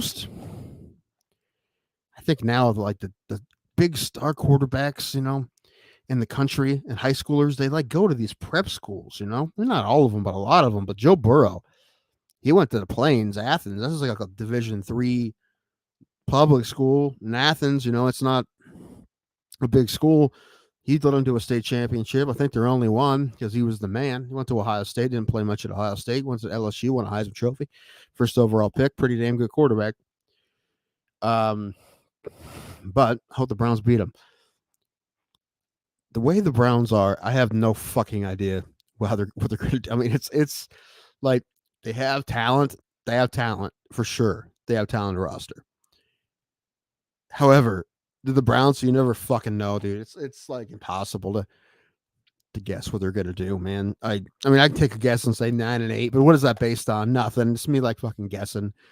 It's a guess, man. They have the talent to be really good, but like they're the Browns, so you never fucking know. You don't know what's going on internally. That's the problem. What's going on internally? I don't know. But hopefully we have a good year. It'd be cool if they won the opener at home on Sunday against Cincinnati, because I'm gonna be there. But yeah, right. First Browns game I've been to since high school. Yeah, my mom's going to this game too. Yeah, that's cool. She won. She got free tickets somehow. That's cool. So she's going to. She's going to be at the game. I will not, because I have class. I'm a Steelers fan. That's an ironic statement. You know who is I mean, not directly, but pretty soon moving to the CLE area. Alan, this looks like. Oh, is he? Yeah, it looks like. His wife's family lives up there, and they want to be closer to them. She wants to be closer to them, and they both work remotely. So he's looking. He just looked at a house in Twinsburg that he didn't like. So, like, that area. Yeah, Twinsburg's, like, it's hit or fucking miss, man. Like, I work out there a lot for just, like, my day job and shit. He didn't like it. He'd like to find something in Hudson. He likes Hudson because of the taxes and the schools. I think. But he's going to, like, try to look at the house. I told him not Willowick because that's where you live. No, you don't. No, Willowick's on the decline. He could probably buy your whole block. I love how like every house across the street from you is exactly the same. That's like creeps me out. Like, why are they all the same? Because these things were built in the 60s when like the who was the lady that sang Tiny Boxes? Tiny Boxes made of ticky tacky. You know that song, right? You've heard that song. Probably. Little Boxes. The song's called. I don't know. It's Boy basically. Soldiers? Maybe, but it was in Weeds. I know that. Like, I don't watch Weeds. You didn't watch Weeds? No. Weeds was a great show until it got like really super complicated, where there was like tunnels under houses and shit. Here's a tweet. What do we call tweets now? Are they still called tweets? It's an X. It's fucking dumb, dude. Why'd they change it? Twitter was great. X has always been a letter. Twitter, you made a fucking noun. Like, everybody knew that wasn't a word before. It's great. Why would you change it? Anyway. I think I know somebody. I think I kind of know somebody that can explain that to you.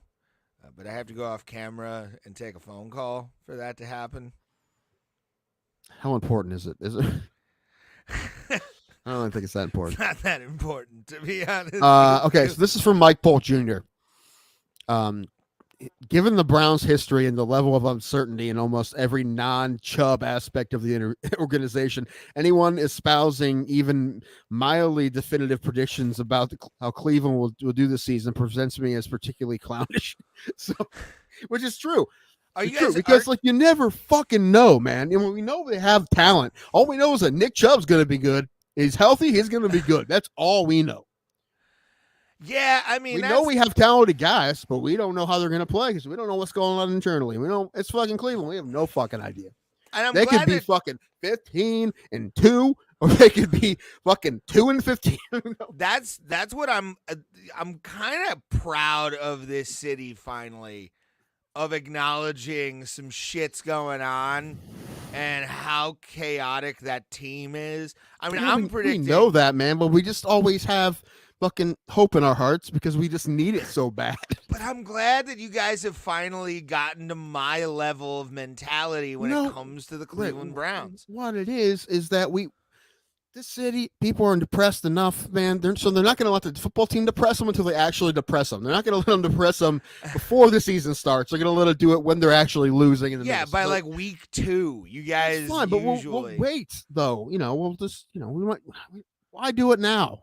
Let's wait a little bit. Because, like I said before, my guess, and it's based on fucking nothing, is 9-8, and probably miss the playoffs by a half a game or some shit, or a game. I'm thinking it's probably gonna be like 4-13, somewhere around there. Dude, I'm fucking done if this. Do you know how you feel when I just said that? That's me with the nuttings every season. Like, they got my hopes up this year because like they started off really good and then traded off everybody who was good. Granted, Not everybody, man. They kept Keller, they kept Bednar, they kept Reynolds. They re-signed Reynolds. So I mean, Carlos Santana was fucking killing it for us. No, he like, wasn't. Yeah, but he was a 1-year deal. There was no reason to keep him.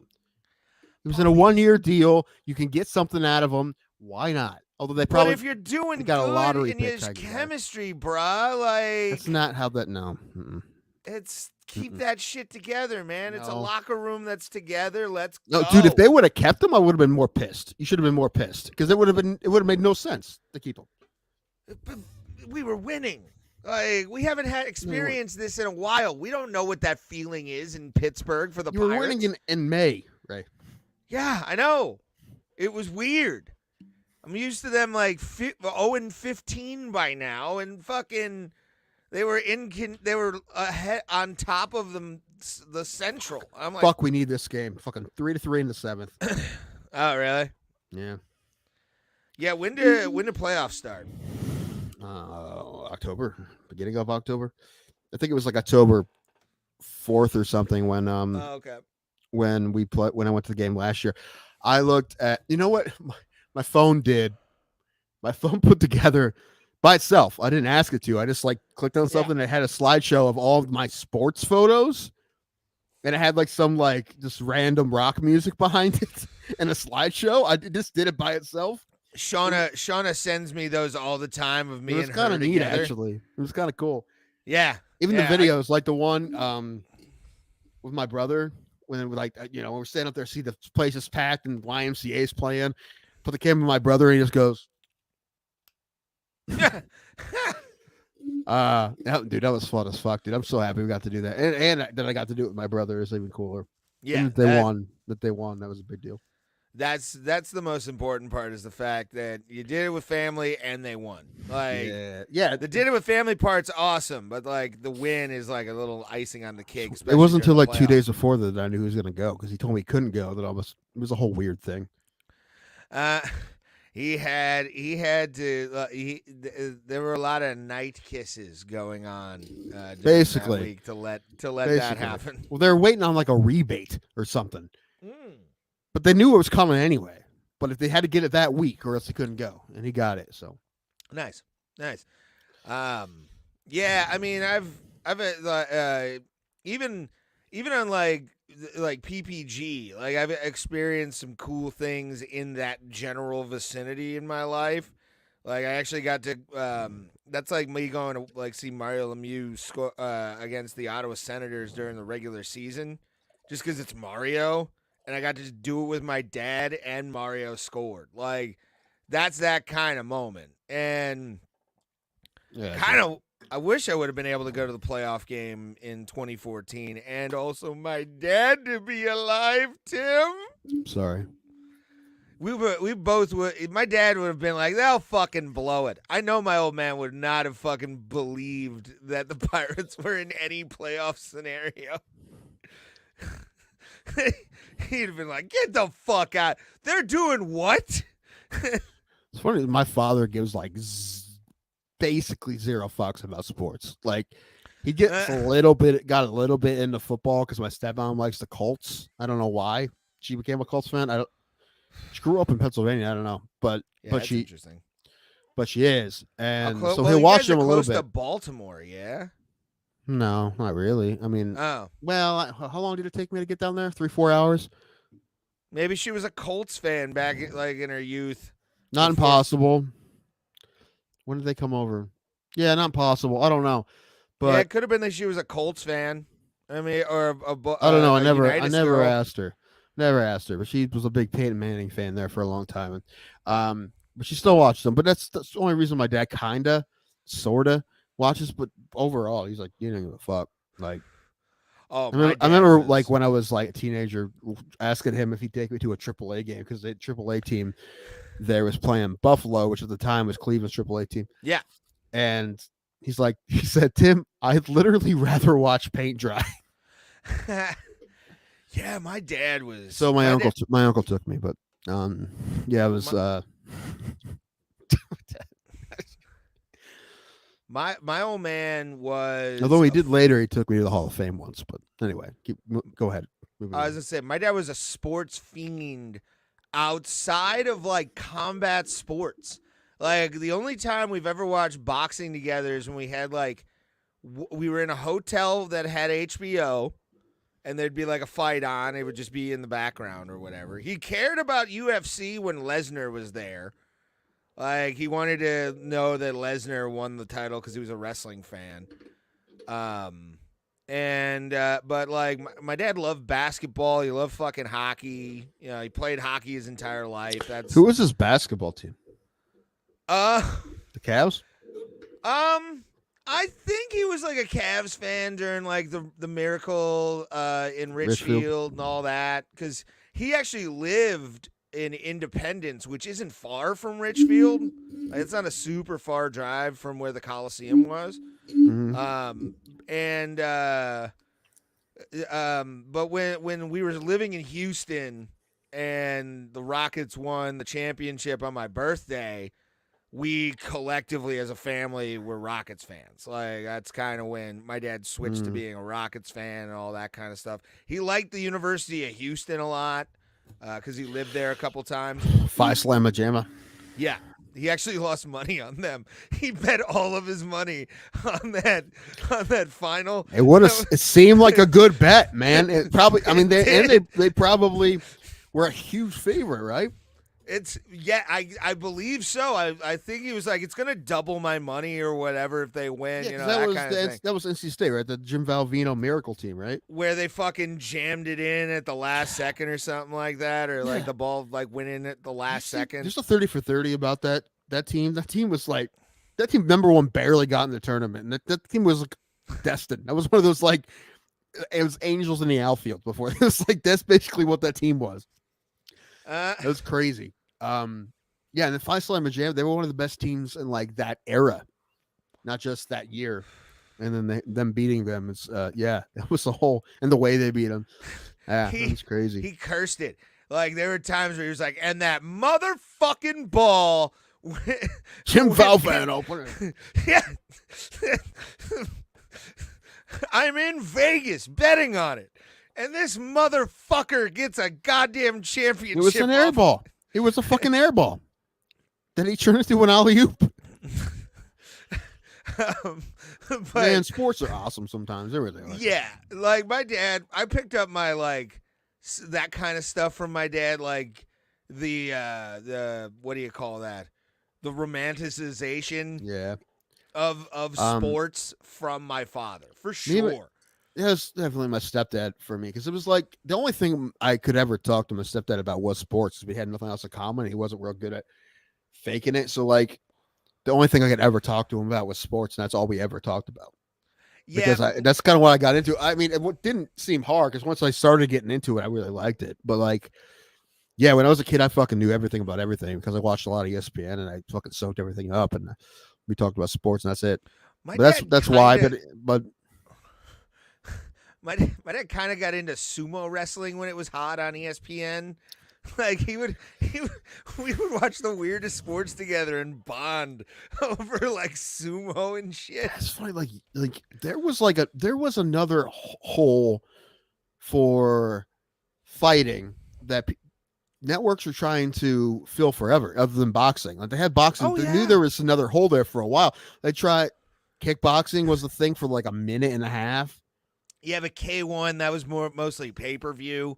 Like if you really look at that, like K1 made a lot of There its... used to be like American kickboxing on ESPN. Oh and- yeah. And then it's, sumo, like all kinds. Wasn't it like WKFB or something like that? Probably like get like World karate Kickboxing and shit. Like Federation? they tried to fucking find stuff, but then this other sport kind of fucking came in. Took a long time to get the ESPN, but it filled that void. There is always the funny thing I heard, like networks that like were just trying to get a foothold in cable would put on like pro wrestling in like Hawaii on the financial network when it would go off the fucking air and shit. And yeah, man, ESPN story is fucking nuts. Like they were a fucking trailer in nowhere, fucking Connecticut, and the fact that they became what they have become, it's insane. for sure, dude. And even the stuff they would put on, A lot of that was they had to deal with the Big East. That's another great Really? 30 for 30 Requiem for the Big East, when the Big East was like the power basketball conference, and they had those giant tournaments at MSG, like when the old Big East. Yeah, ESPN did a lot of that because they would play all the Interesting. Big East games because like all they had were like Big East basketball. But yeah, that's wild. yeah, that's again another one. Watch Requiem for the Big East. Watch Okay. what's the other one I just said?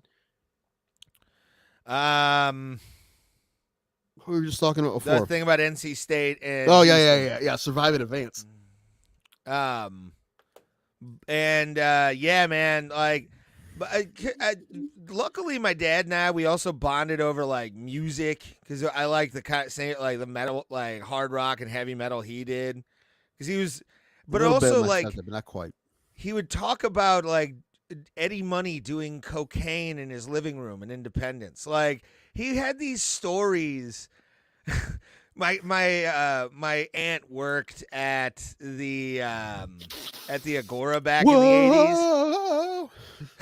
Snapping our fingers. Well, my dad apparently was just over with La Bamba, Eddie Money's trumpet player Okay. or saxophone player, just drinking and doing shots with them. And Eddie would be the way my father would describe it was, it might be summer outside, but in our living room in Independence, Ohio, when Eddie was there, it was snowing. All right. So, What's the best Eddie? It's Shaken, right? What's the best Eddie Money song? I think it's Shaken. I don't think it's. Let me take a look here. see, Which one's up are we for getting talking here? pop hit Eddie? Because like, "Take Me Home Tonight," even though overplayed, is a really It's a great great song. You are right, man. I fucking love Shaken, dude. Shaken's a great one. one. 2 Tickets to Paradise. I want to go back. Take Me Home Tonight. Shaken's my favorite, man. Yeah, Shaken's one of those like it's rarely played anymore. Like you'll just get maybe "Take Me Home Tonight" and 2 Tickets to Paradise. On There's like a good video NCX of or Corey L1E. Taylor and his band covering it. Really? Yeah. But no, that's like right after he died or something like that. But no, Shaken's. I think, dude, for me, it's Shaken. "Take Me Home Tonight's a good song too, but dude, Shaken is one.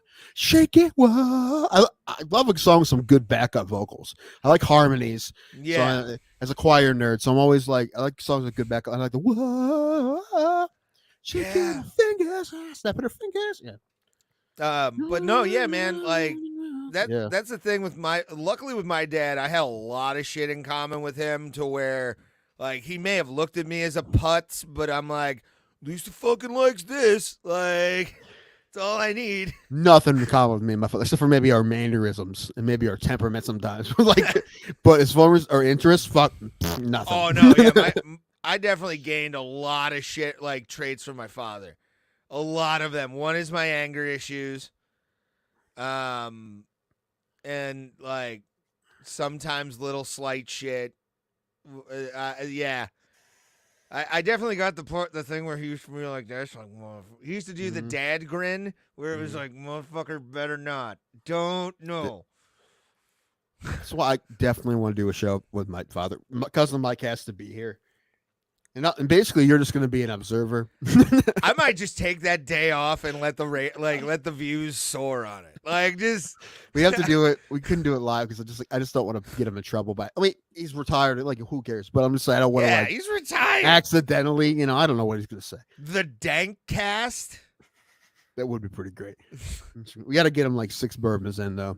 And that's fine. But as soon as you see him like go off about anything, you're gonna like laugh because you're gonna. I'll watch it upstairs. You're gonna see me. You're gonna like see me everyone else. You're gonna see me and him, and you're gonna lose it. You're gonna lose your shit. That's kind of what I want. I just want, and I want him mic'd up professionally. We send him like stuff that cousin Mike sets up. Send he in plugs it into the Scranton. USB and goes. Send us a professionals from Scranton to come to the house. Hey, he has good internet, man. He has that Frontier fiber optic, and he lives in the middle of nowhere, but he has fiber optic, so he'd be fine. Yeah, that's what I'm saying. Like, we have audio that's just set up perfectly. Like, I'd buy him a Yeti. The only time he would ever use it is for that podcast, and then he can do whatever else he wants with it. I don't care if he sells it. I want perfect, clean, 100% audio coming out of that man, and be up in my room upstairs, just laying on my bed watching this, losing my shit to everything you two say to each other. we gotta get. I mean, cousin I'm not Mike be has to be on. Cousin Mike has to convince him because I don't think he's gonna. I convince him on my own. Cousin Mike, if you watch this later, make it happen. I will throw $199 your way for that Yeti microphone. Go to Best Buy, pick it up. Let's go. I don't care about camera quality. I just want audio. Like, that's all I want to be perfect. Bro Plata presents the Dank Cast. I don't know what we get into, man. I don't. That's the fucking beauty. I mean, it would just have to be things that I knew he would be in a tangent about, which would be like firearms and like prices of things. Like I heard him tell the same story to like 3 different people last time I was there including me, about beer prices in town. They have gone up though. He's the same story about how he like it's this price at one place, but also like Pennsylvania, you can't buy beer at a gas station there. You got to go over to state stores, which is a pain in the fucking ass. Oh, I know. So, but he was talking about like the one there's another one outside of town that is like way cheaper. And you know. Although I will say this about PA that I do like is you can get 6-packs from bars and shit. You can do that from bars here. What? You can get 6-packs from bars here. I don't think so. Well, you can. I've never attempted it. I mean, you have to pay the bar price, but they'll give you a 6-pack to go. That's what I paid. I actually got double charged for a big ass pizza that ended up like I think there was like 2 pieces left by the end of the weekend, but I got overcharged because they thought I wanted a cheese pizza with another pizza, and the beer was like I think had to be like $20. But they'll sell you 6 unopened. Yeah, they'll do that. Yeah. Well, they had it like in a freezer, like right by the front desk, like a fucking what do you call those things? Cooler? No, what are they? Impulse buys. Like it's one of those impulse buys. That's the one impulse buy I will always fall for. Like I'll pass the gum if you have beer at Walmart in the front of the store. chances are I'm gonna get it. Yeah, the bar, the double wide trailer bar, which is now a different bar. I haven't been in there since because Rascals is gone. But when I was there, like till closing, they'd be open later than the gas station, or then stores will sell you beer. So people will come in to get 6-packs. Just walk in, get a 6-pack, and leave. Yeah, I prepare my alcoholism like it's like a werewolf. I have to keep it into a. Yeah, but a I mean, the steel point room. was, you said that they don't do that here. I'd never They seen that before. They do it. I'd never seen any it bar. like that. Any bar will do it. They'll sell you 6 beers. Why wouldn't they? I don't know. But shout out to Bellinode in Pittsburgh, Pennsylvania. How was One of your Panani Brothers? It was fucking great. It was my plus. What was cool about that was the two people that went with me, John and Casey.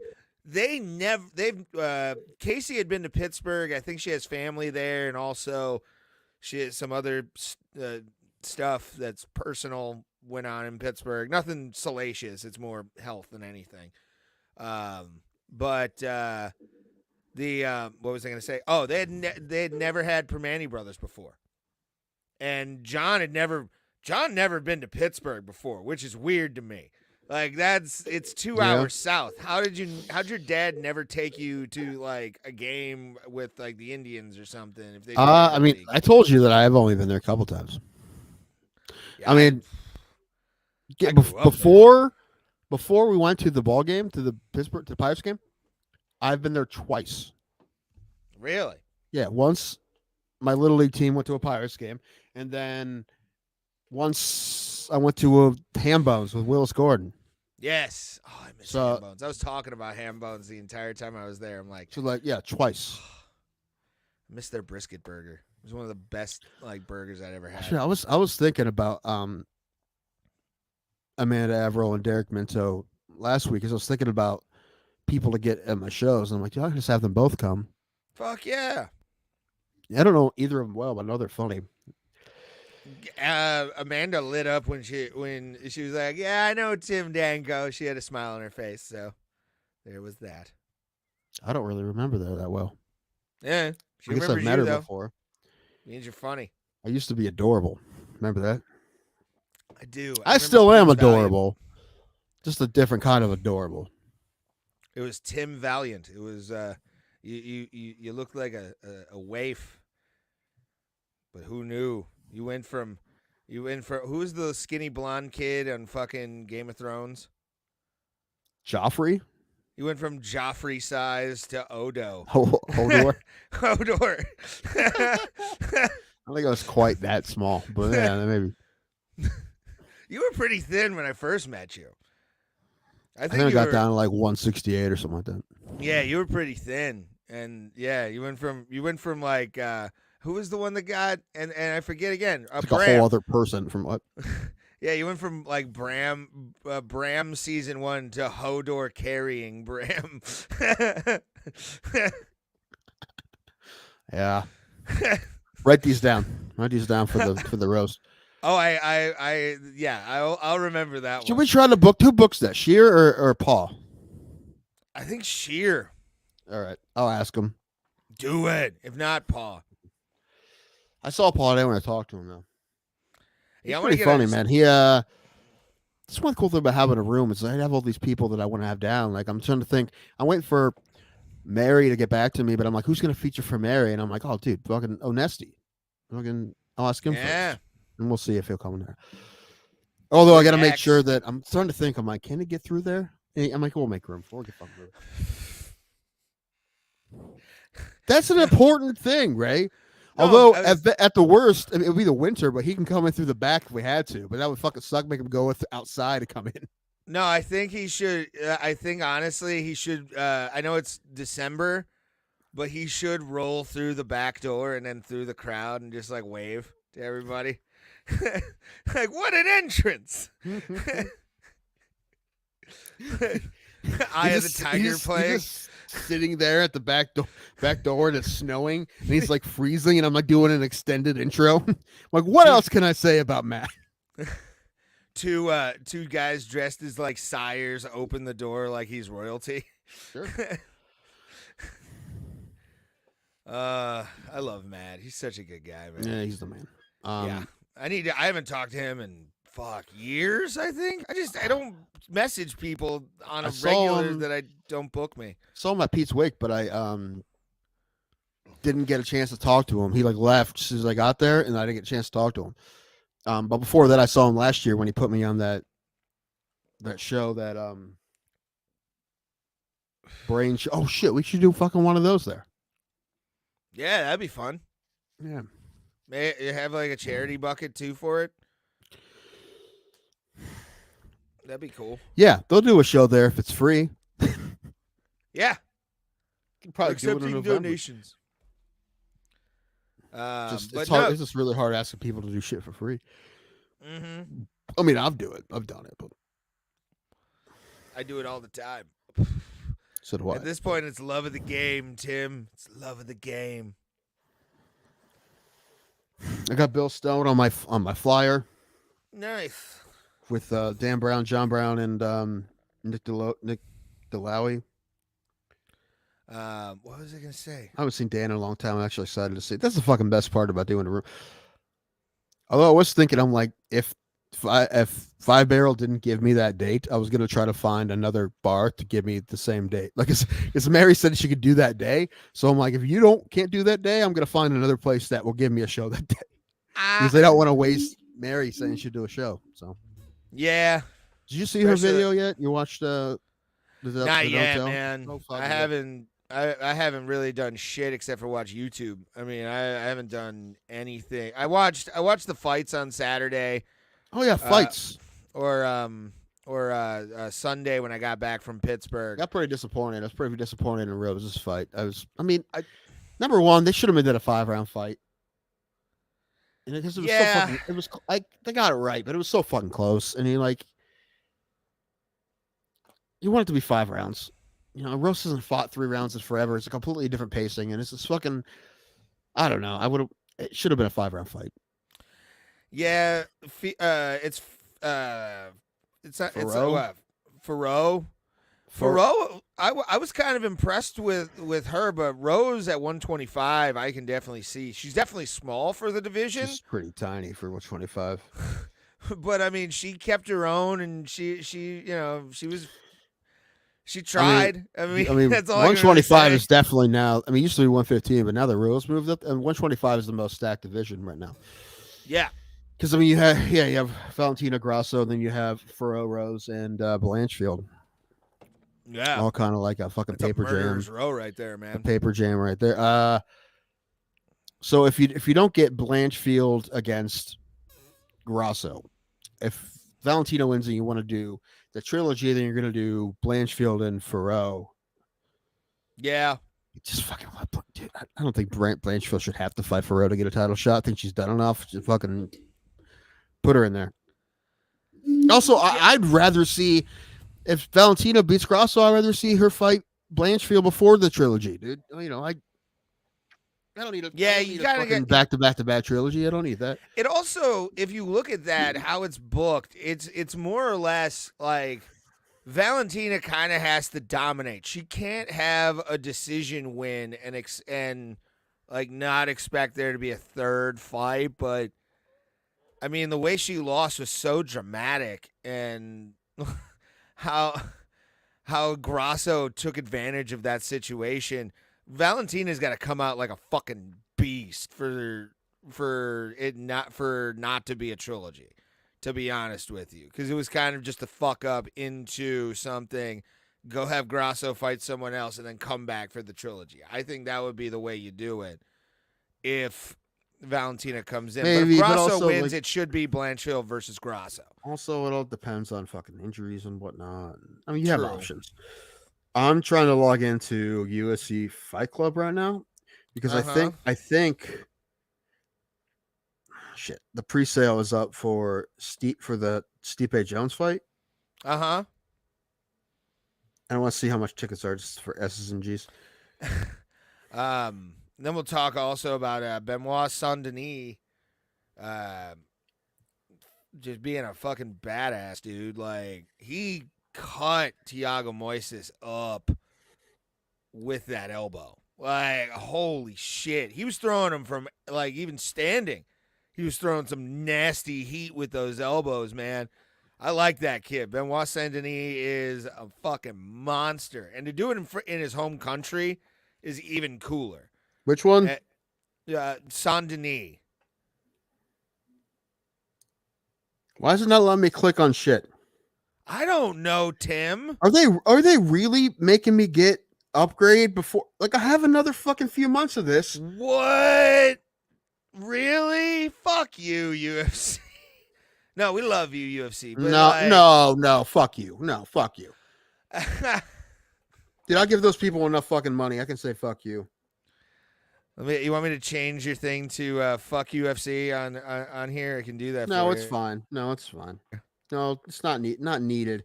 I don't want to get blacklisted now. Because yeah, that's never a good thing. You don't want to be in that company of the like tools like Ariel Hawani. But those tickets are going to be at least $500 for nosebleeds. You figure. I just wanted to see. But definitely looking forward to know. When did you say the trailer for UFC 5 comes out? UFC 5's trailer comes out Thursday, so we're gonna play that on the show. I don't even know if I'll get it, man. Like I got the last one, but I played it for a few months and then I was done. You know, I mean, I've had they've had a ton of updates since then, and I haven't even downloaded them because I haven't played forever. Well, rumor has it they've completely re-engineered the game. And it's not. I mean, it's not a bad game. I just got bored of it after a while. That's all. People have been reading lips in the fighter reaction to the thing. They had DC, they had Andrei Arlovsky, Marlon Vera, Chandler looked at it, has seen it.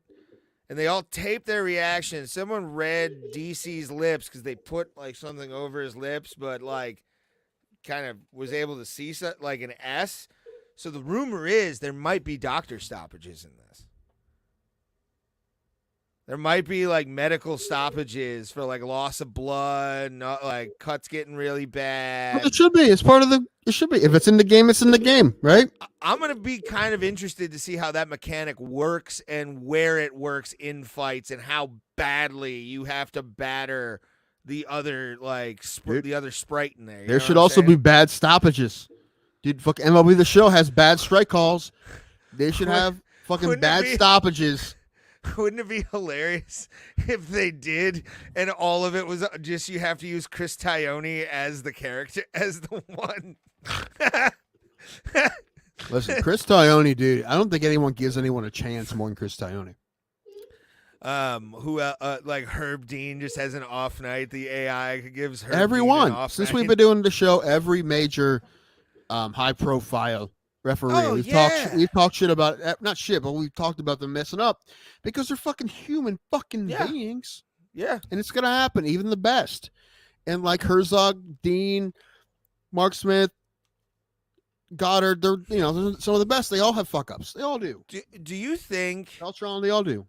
Do you think that like combat sports? No nonsense, Keith Peterson. They all do. Sorry. Combat sports is probably going to be one of the only sports really that needs referees in the long term. I have a hard time seeing. Man, you know how hard it would be football. There's so much going on with football. They need so many cameras. Well, unfortunately, baseball would probably be the easiest. I mean, they already do it with tennis. You have to have someone there to fucking run shit. But like, it would no. I know what you're saying. It would be the hardest. It would definitely be one of the probably hardest. You could not like boxing. You have to have someone in there physically stopping the fight. You need that. Yeah, you have to. I mean, but even if you had someone in your ear telling you when to stop it, you still need someone. Yeah, you still need like somebody. Even then, he had to be able to be overridden. So. And I think like that would be the thing with like AI in boxing, like to stop a fight. No, judging is a little different. Judging you can definitely do with AI. Man, but because it would be 4 cameras. The AI watches the fight, and then scores the fight after the 2-minute clock is over. But the hardest part about that is that someone has to program it. Like, so even like how do we program it? Like that would be the debate, right? How do we because people still don't fucking know how to judge. They still don't have True. they pretend like they have a universal, but no one fucking knows. I think what PFL has that. PFL Yeah, has some they have kind of it, but AI like scoring there's system. been tons of times with like, and also like the PFL programmed that. So like, I remember the announcer saying he had part of it, like a part in programming it, but like. There's been times where I didn't agree with that a bunch. So I'm like, I don't even know what they're looking at. So, you just have to agree. Now, boxing probably would be easier. Yeah, 'Cause boxing would definitely be one.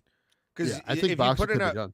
If you put enough cameras in like the corner pads that can see and look and do all that kind of move in motion like security cameras, it can catch little low blows and shit and be like who's really hitting and all that kind of stuff in 4K. That's gonna be that's AI in boxing. I think if they ever do scoring that way. And also, you have to get the exact same angles for every fight, right? You have to. That's one of the problems why they're probably not going to automatic ball and strike umpires in Major League Baseball right away, because every ballpark you see has those cameras for the strike zone on TV and a different angle. So that means that's why I don't get the umpire shit when they put umpire scores, because it is a little bit different in every one of the 30 ballparks.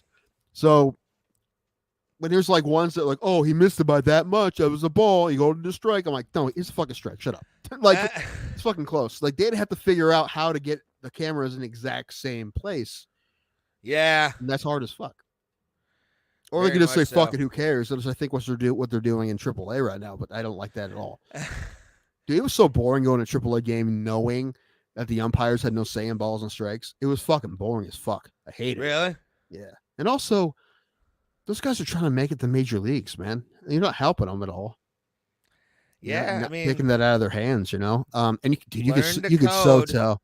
You could so tell that the umpire behind plate didn't like all the calls he was being told. You can just tell by his body language. You're like, I'm like, dude, he didn't like that one, dude. He didn't like that one. He's just. You can just tell when he calls strike, he'd be like, like he didn't fucking think that was a strike. Yeah, I think really the only thing that in the future that you'll need in any sport for like referee or an umpire referee kind of thing is just probably combat sports. Even then it'll slowly be just androids fighting. So you'll Real referees. Steel, Hugh Jackman in Real Steel. I was thinking Robot like boxing. Terminators. Have I ever told you the high thought I had watching UFC? Probably. It's the highest thought I ever had, which was, what if UFC fighters were androids?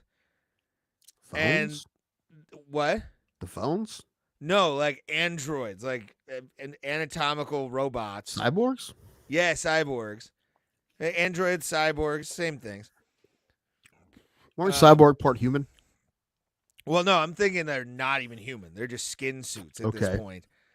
And the winners of the fights are actually the operating systems that we use in our computers and like phones.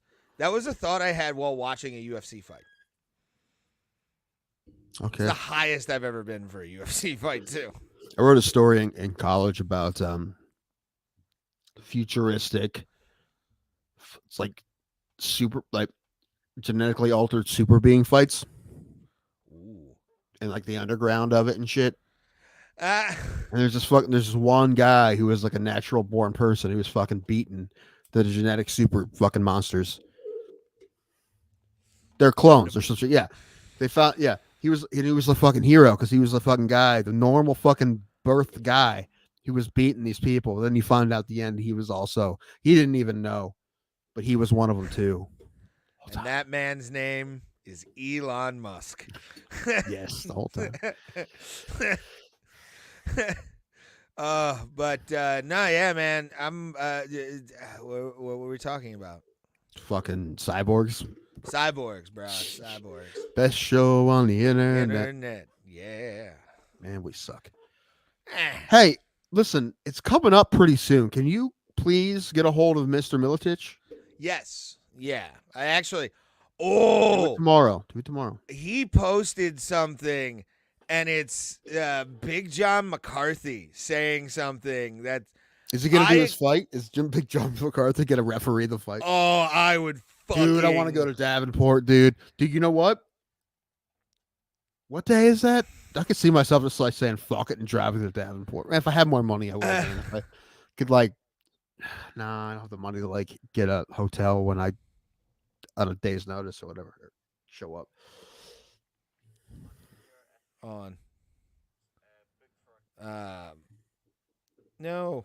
So this is Pat had posted a thing from the Big John McCarthy podcast that he does with Alan Joban, and this is Alan Joban. I missed that man. Handsome. He is very dreamy, and this is what Big John McCarthy said. Pat Militich is booked for a comeback fight against Yes, he Mike is. Jackson. Did you hear about this one? 57-year-old Pat Militich, you crazy fuck. But who is he fighting? Look, Mike Jackson was never a good wrestler. He was a guy that kind of boxed a little bit. And he's going to get taken down by a 57-year-old man and fucked up. And I just want to say, thank you, Pat. I appreciate it.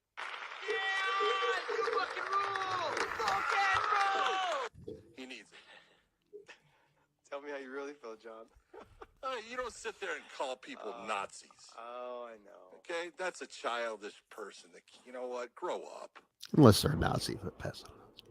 No, Pat is far from a Nazi. No, but I honestly still think he's not going to show up.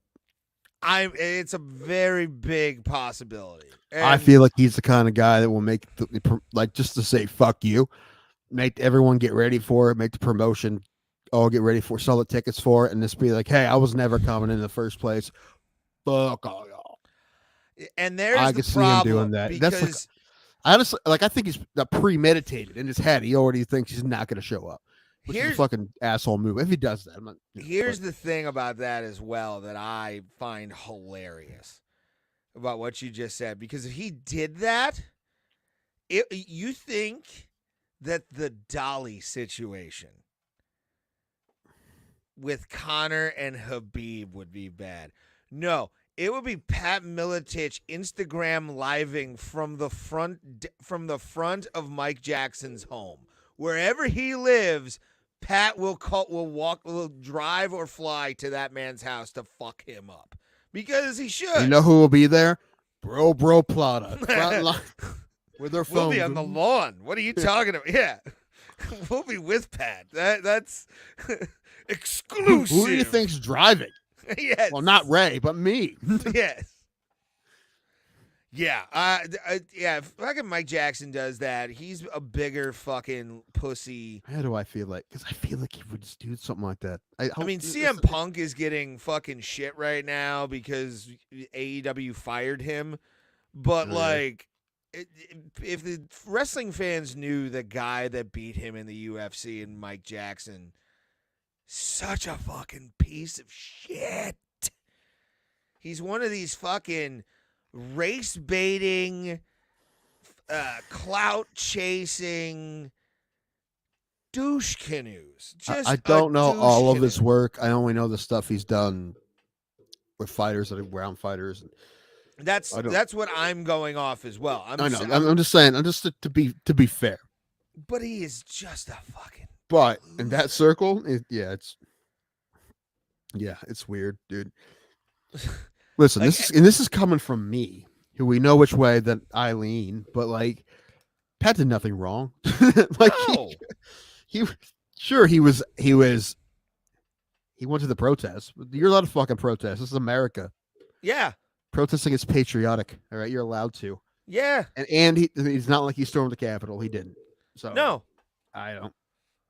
He did nothing wrong at all. I kind of the want fact that LFA decided to part ways is a bummer, but but what Jackson said is fucking that. I mean, I know he was just trying to get fucking under his skin and clap, but this is great. This is how things should work. If someone talks shit like that about you and you want to fight them, you're like, okay, let's do it. Let's fucking do it. Let's fight. I say this: if he Pat Miletich, What's the day of that fight? I I'll had look the it up. post up. You talk, Hold on, I'll look I it got up. I have the post right here. October 14th. Looking it up. Ah, That's a Saturday. Okay. okay. And it's there's a .tv, which means they're probably going to stream that shit. And If this happened a year ago, I'd go. Like, if I have more money, I'd go. I drive. It's like an 8 or 9 hour drive, but I take my time and stay a couple days. But I don't have the money to do that, so yeah, if I had the money, I'd have to would go as well. up and come back the next day, and that's fucking expensive. I would see if I could get JetBlue Mint just to be a baller for this fucking fight. Front row table, let's go. I could do that, Trev, but doing it and then coming back the next day, that's what sucks. Like I don't want to do that. Like when I go see my family, it's 6 hours away. I want to stay for like a week because I don't want to do it like right after I did it. But I did it, and last time I did it, I drove a little further because I went to Baltimore. But Yeah. it's not bad, but I don't want to do it back-to-back days. Well, I was about to say, Andy ended up on TV. It's true. Dude, we were Good. absolutely on TV in the last game, too. We had to be. 'Cause Probably. there's no way they didn't show Tito's daughter and his grandkids like a bunch of times. Oh, God. Imagine what, like, who does the TV broadcast? Bally. Like, Oh, I have a dilemma here at the house, too. Oh, I saw, man. Because I talked about it last week. Fox 8, they did the same thing. Yeah. And when you posted Ooh, that. No, I didn't post it. Thomas posted it. Oh, yeah. When Thomas posted that, I was like, what the fuck is this? I am pissed. So we were thinking about bailing anyway, but like, dude, I'm pissed. Well, what happened if you're not That's insane. Spectrum, the cable doesn't have ESPN because Disney raised the prices and they're trying to negotiate with Disney. So maybe they'll get it back eventually, but right now they don't have ESPN. So for the first time in a very long time, I don't have ESPN. I can't watch the US Open. I'm pissed. And yeah, it sucks. I've had ESPN, always have ESPN. I have ESPN Plus. I can't watch fucking normal ESPN because I don't have it all of a sudden. And fucking almost $300 a month for fucking cable. So it's fucking. Yeah, it's time to cut the cord, kid. Garbage. I spent $13,000 in the last 4 years. on cable. Yeah. Fuck that. Cut the cord, motherfucker. But in doing that, like, okay, where are we gonna go? The first thought was YouTube. However, me and my mother both watch a lot of streaming services, right? So we don't use cable for a lot of things, but sports is very important because I watch them. But one of the most important things is getting the Guardians games, and YouTube TV does not have access to those. Yeah, and also you MLB can't get Bally by itself. So I had to MLB go Fubo. Fubo is the only way to go. And MLB TV wouldn't work either because I mean it blacks out. So yeah. So I had Fubo has it. So I think Fubo's about the only choice. Do you know how sad I was when the Guardians were playing the Pirates and I couldn't watch the games on MLB TV? Like I couldn't even watch Root Sports Pittsburgh because I was in the Guardians market. I can watch the Pirates on MLB TV, but if they're playing the Guardians, that's horse shit. Yeah, they'll cut you off if you try and use fucking AT&T Sportsnet. You're watching every other Pirates game, but you couldn't watch that one. That's because I'm in the market of the Guardians. So that happens to every single person who has MLB TV once a year. Probably, yeah. Yeah, it does. That's Alan sent like a GPS. strongly worded email to MLB TV about not being able to watch the Guardians games, and they sent him. Yeah, and what send him? What he sent him is for a dying sport. You sure make it difficult to watch your games. And then they sent him back. This is dear valued customer. And I'm like, that was a middle finger. Dear valued customer. Yeah, that's hilarious. Yeah, because I remember like number one, it's not a dying sport. I will fight you that all day, but yeah, Yeah, it was It's just not. being. People He was think it is, being. it's not. He was being cunty. He was. He was. But a couple times I've got him on my Bally, but I have to get him on my Spectrum too, and that's the whole thing. So yeah, it's weird, dude. Like, yeah. And now we were thinking about YouTube because my grandparents are Yeah. switching as well. They were saying, "Hey, you can just use ours," but then we're like, "Well, we can't. Like, we have to." I mean, the season's almost over, but I mean, the next season's going to happen, and like that's a number one priority is baseball. Like during baseball season, at least 90% of what I watch on cable is baseball. I don't watch cable that often. It's mostly sports. So, I mean, the only thing I'm going to lose streaming service wise is Max, but we just get Max by itself. Still cheaper. But now we're going to have to go Fubo, I think. The one thing I wish Fubo had that it doesn't is TBS. I was about to say Fubo also. It has everything else. It has It ESPN has like a couple and the, combat sports leagues on it, I think, too. you can get the PFL league. You can get the PFL channel. There's also, I think, like Combate, I think, out of Mexico. Maybe that's the upper packages, but just the normal, like the $75 package. No, I think it's available. Like, just I looked on the it up, basic Ray. package. Oh, really? I looked it up. Yeah, the Oh. $75 package. It has the normal networks. It has the Cleveland local. We'll get the Cleveland local networks, which is good because I'll need that for football. What's the highest package cost? Like $150, probably half of what we pay for Spectrum. A month? Let me look. Yeah. Yeah. Donate to us, everybody. Let's get the highest package annual. $100. $100? Mm-hmm. For Because of Showtime. everything? Yeah. It's not bad. I don't know what it has. I think the only movie channel has is Showtime though. Oh. But no, the Pro, which is the normal 75, it has the local networks. It has ESPN. It has Food Network, USA, FS1, FX, FXS, ESPN2. I'm not going to read through all of them, but this MTV. The normal. The one thing, Big Ten Network, which is huge, because I need Big Ten Network for Ohio State. The only thing it doesn't have is TBS, which is a bummer because sometimes playoff games are on TBS, but I'll figure it out. I'll go somewhere else to watch it. YouTube does have TBS, but it has Bally Sports, Ohio. Nice. And that's what I need. Great Lakes, whatever. That's what I need for baseball. Yeah. And YouTube does not have that yet. So it's a really big deal for me. That's one of the big, YouTube's a no-go because it doesn't have I can't do it. I can't not have baseball. I want, it's too much. So it's got to go food. And they're the same price and they have basically the same thing. So, and there's a 2-week trial. So we'll get it before we cancel the other stuff to see, make sure it doesn't suck. And because we have Spectrum internet, we'll have to get a new internet and we'll get fiber optic, fucking badass internet from Frontier that we just got in this town like a year ago. Yeah. I don't even know what my mom. They lost 8-3. Aha. Don't you be like that. All right. This is your team was done a long time ago. Yeah. My team's still done too, but that's not the point.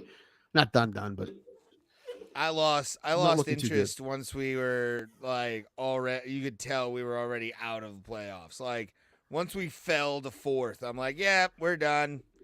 Let's pack it in, guys. It's been a hell of a run. Tell you what, though, I mean, next year, I know Browns fans say this all the time. It's a little different as a Guardian fan because because Browns fans every year is next year. Why? Because it's not this year. That's why, but next year, Guardians, dude, all the young guys and guys how we have healthy. Like the only problem is I don't know who the manager's going to be.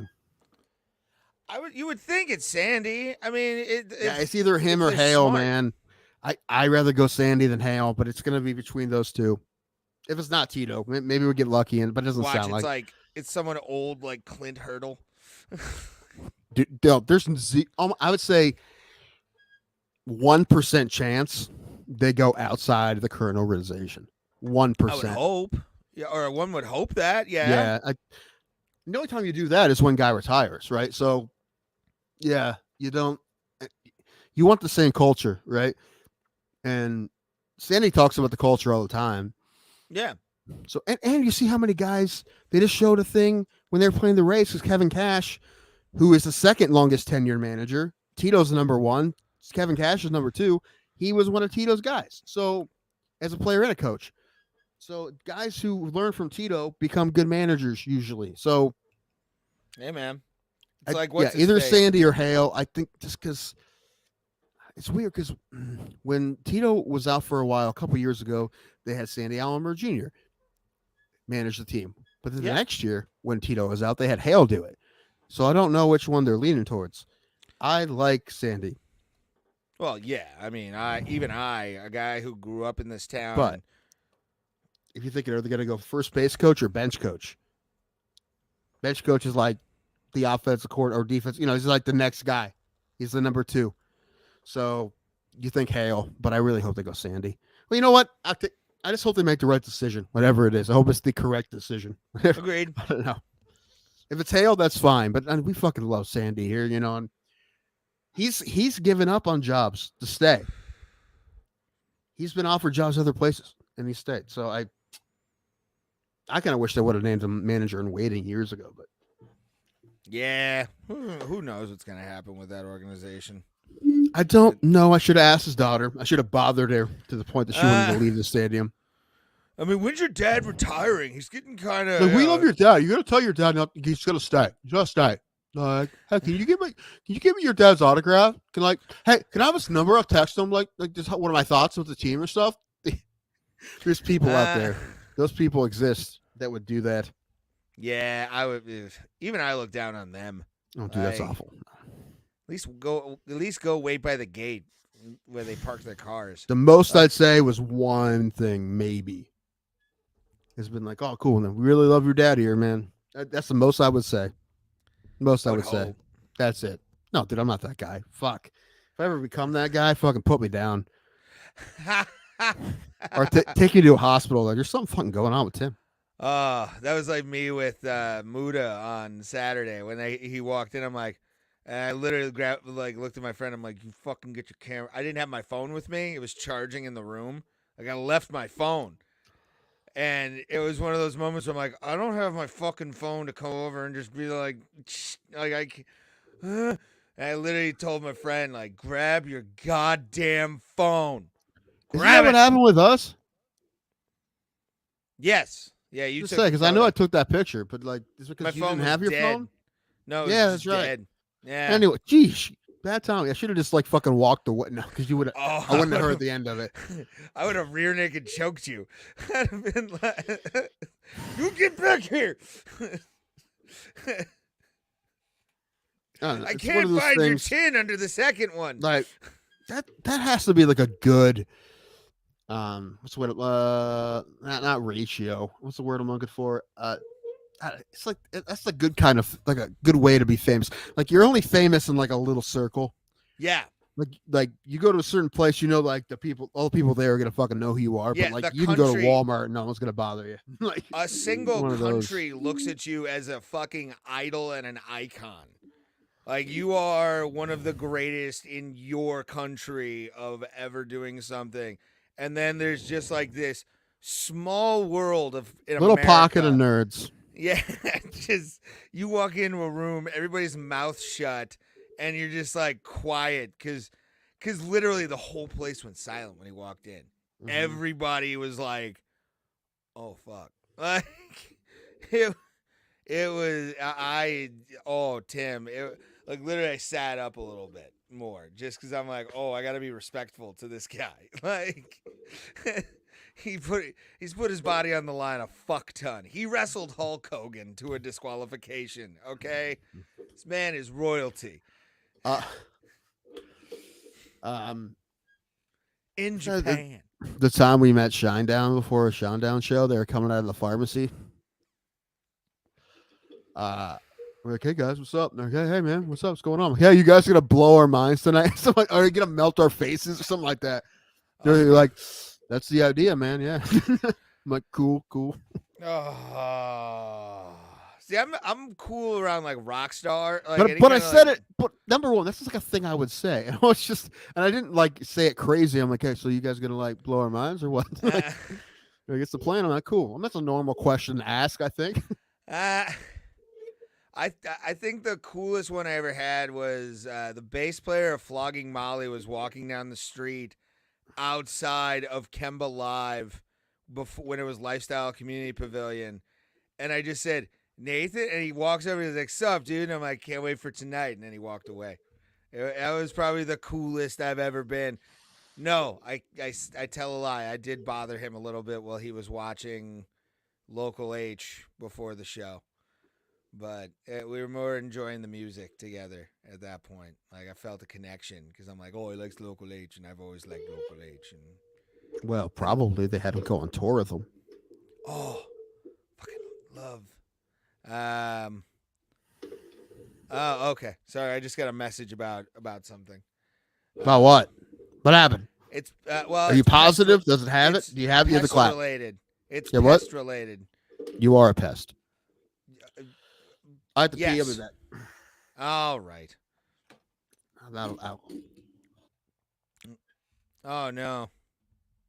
Tim doesn't have alcohol. What will he do? He will cry. And while he's gone, I do this every time. Appreciate everybody for being here. As always, if you watch on the replays or you do other things with our show, thank you very much to the websites that they are embedded on.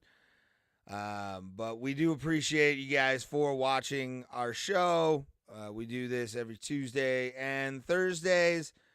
We are going to be talking about the pay-per-view coming up, 293.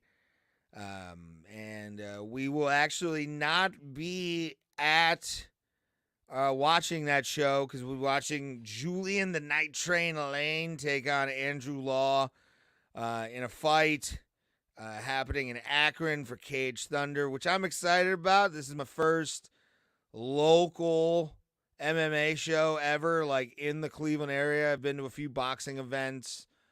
And shout out, by the way, to Revolution Fight and Fitness. Miss those guys. My legal troubles have given me the opportunity or the inability to go and work out, but I will be back. I got to still have my fight. Tim doesn't think I'm going to do it. I'm going to prove him wrong. I want an MMA fight one time and just go for it at whatever weight, and Tim can suck eggs instead of telling me it's not going to happen. You son of a bitch. What? My fight that I still want to have. Still want it, Tim. What are you talking about? You What? don't think I'm going to have a fight ever? No, I don't. I will. Also, the only thing I'm counting as a fight is an MMA fight. I don't want Okay. a fucking bullshit, garbage fucking smoker that anyone can do. No. I want paperwork involved. I want licenses. What about a boxing match? No. You have to wear headgear. It doesn't count. You have to wear headgear. It doesn't count. Why doesn't it count? Because I didn't in mine. So if you do anything lesser than an MMA fight, amateur MMA fight in Ohio, I am superior to you. Even if you win with headgear on. But yeah, I do want to have an MMA match once in my life. Just once. Well, you Go gotta in fucking there. hurry up. I know. I'm thinking about applying for my license just to have it. And then What, no, you can do it the day of at the fucking fights. Oh, okay. That's when I did mine, yeah. All right. I like oh god, my foot, Tim. Charlie horse. Oh god. However, I don't know if you can do this as an amateur if you haven't had a fight before, but Andrew got his new stuff like right before he turned 35, so he's good for like a year. Yeah, that's Or he what has to I'm do thinking about doing is But I don't know- May of next I- year. Don't know if you can get away with that as an amateur. Who knows? We'll have to ask Chuck. We got to get Chuck on. Who's calling Chuck? You should call Chuck. You have more. You know him more. You can drop names. I don't know Yeah, him. Well, you can drop names though, like hey, Andrew Law. I've known Andrew Law for this long. Drop names. We should have did fucking Bernie, though. Bernie loved Andrew. We can I mean, still have Chuck Bernie knows on. Andrew too. Number one, Andrew's first fights were with Chuck. And everyone in state MMA knows who Andrew is because he's one of the most tenured amateurs around. Not amateurs, excuse me, pros around. He's been around Son a long of time. bitch. What He's kind been of fighting a friend long are time. you? What kind of friend are you? You What do you piece mean? of shit. I'm putting you in timeout. Putting you in timeout. Calling Andrew an amateur. Andrew likes me, okay? He's not an amateur. He's one of the best pros in Ohio. Because I misspoke for half a second. Yeah, we never misspoke for half a second before on this. Especially when drinking and doing drugs. We never on this show have we accidentally said something and then corrected ourselves right after. And that's never happened before. you garbage person. We'll have to do a tequila shot. All right. Not yet, but it's gonna happen before the show's over. But seriously, you say it all the time. But tomorrow, can you message Mr. Milton? I say yes, because you'll be the one who's been asking him. The video made me want to do it just because I'm like, holy shit. We only have about a month. I'm aware. I will get his schedule. Yes, we will work. Yes, tell him we do Tuesdays and Thursdays. That's what we do. But if he Wednesday can't do that, we will. Yes, we will do whatever he wants. But if you do Tuesday or Thursday between 7 and 10-ish, that'd be awesome. If not, whatever he wants. For sure. We will do 11 a.m. I just wanted it to him to get into training mode, that kind of thing. I didn't want to bother him immediately about it, because it's still on. We do have a month to go to this, and it's still supposedly on. So, man, I really want to go. I thought it was going to drop off. Fuck, I want it to happen. Number one, I want it to happen, but I want to go. would have dropped off by now. Pat would have said he fucking chickened out and hasn't signed the contract. Another guy we need to have is Gene Walker back on. Yes. We've been saying that. I'll message. I guess I can get a hold of Gene, but I don't. I have a number for him. A number.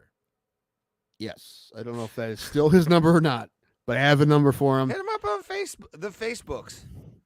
I don't know if he's on Facebook anymore. You haven't seen him post it. Well, I think I can't remember. Let me see if I can find him.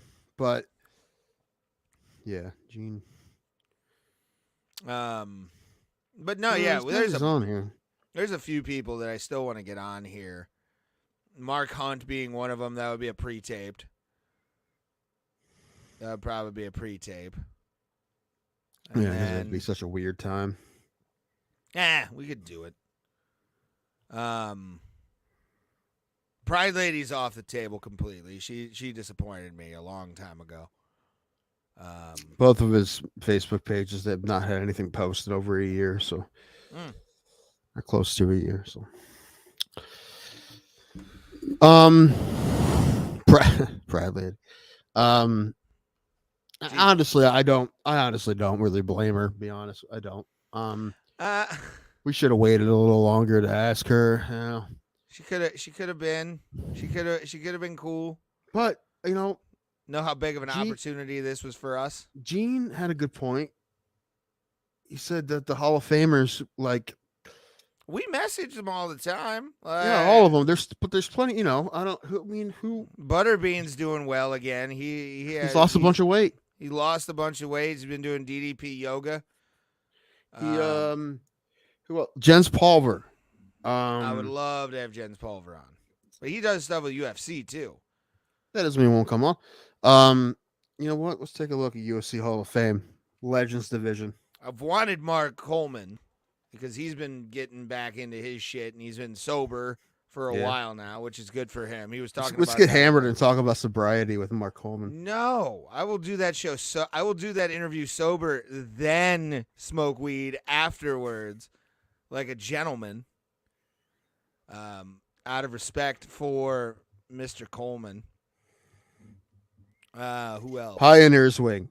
Kevin Randleman off the table. R.I.P. Off sir. the table, sadly. Rich Franklin. Rich Franklin, we could possibly get on. Matt Serra, he's busy too. I would love to get Nick Nutter on here and talk about the OG Sakuraba. Don't we would need at least 100,000 for that, sir. Maurice Smith. You remember Maurice Smith? Yeah, I do. I don't really remember him too much. Maurice Smith. Don Fry's too fucking cool for us. That's is that Big Nog or Little Nog? What are the Nogs? Boss Rutan's also too cool for us. Tito, it's all right. Matt Hughes, I feel bad asking. Chuck, feel bad asking. Couture, too cool for us. Coleman, No, you I think I said. could get Couture with just a phone call to Extreme Couture. Severin. That would be a great one to get Dan Severin. I could we could hit up a few people I know that could possibly get us Severin. Tim Shamrock. No one's talking to those guys now. We're talking to those guys. I would love to have Ken Shamrock on this show just to talk to Ken Shamrock. Not even about wrestling, like pro wrestling. It would be more just traveling for combat sports in general, like wild combat sports stories in other countries, like Israel. I would have talked to Don Fry about Public Enemies. I mean, that would come up. I mean, a lot of stuff I'll talk to Don Fry about, but Public Enemies, he got a fucking cool role in a great movie, big time movie. Brewster, what's up, Brewster? Hey, buddy, how are you, man? Man, you haven't been around in a while, buddy. How you been? We missed you in Vegas, man. We missed you when we were in Vegas. You still in Vegas? Possibly.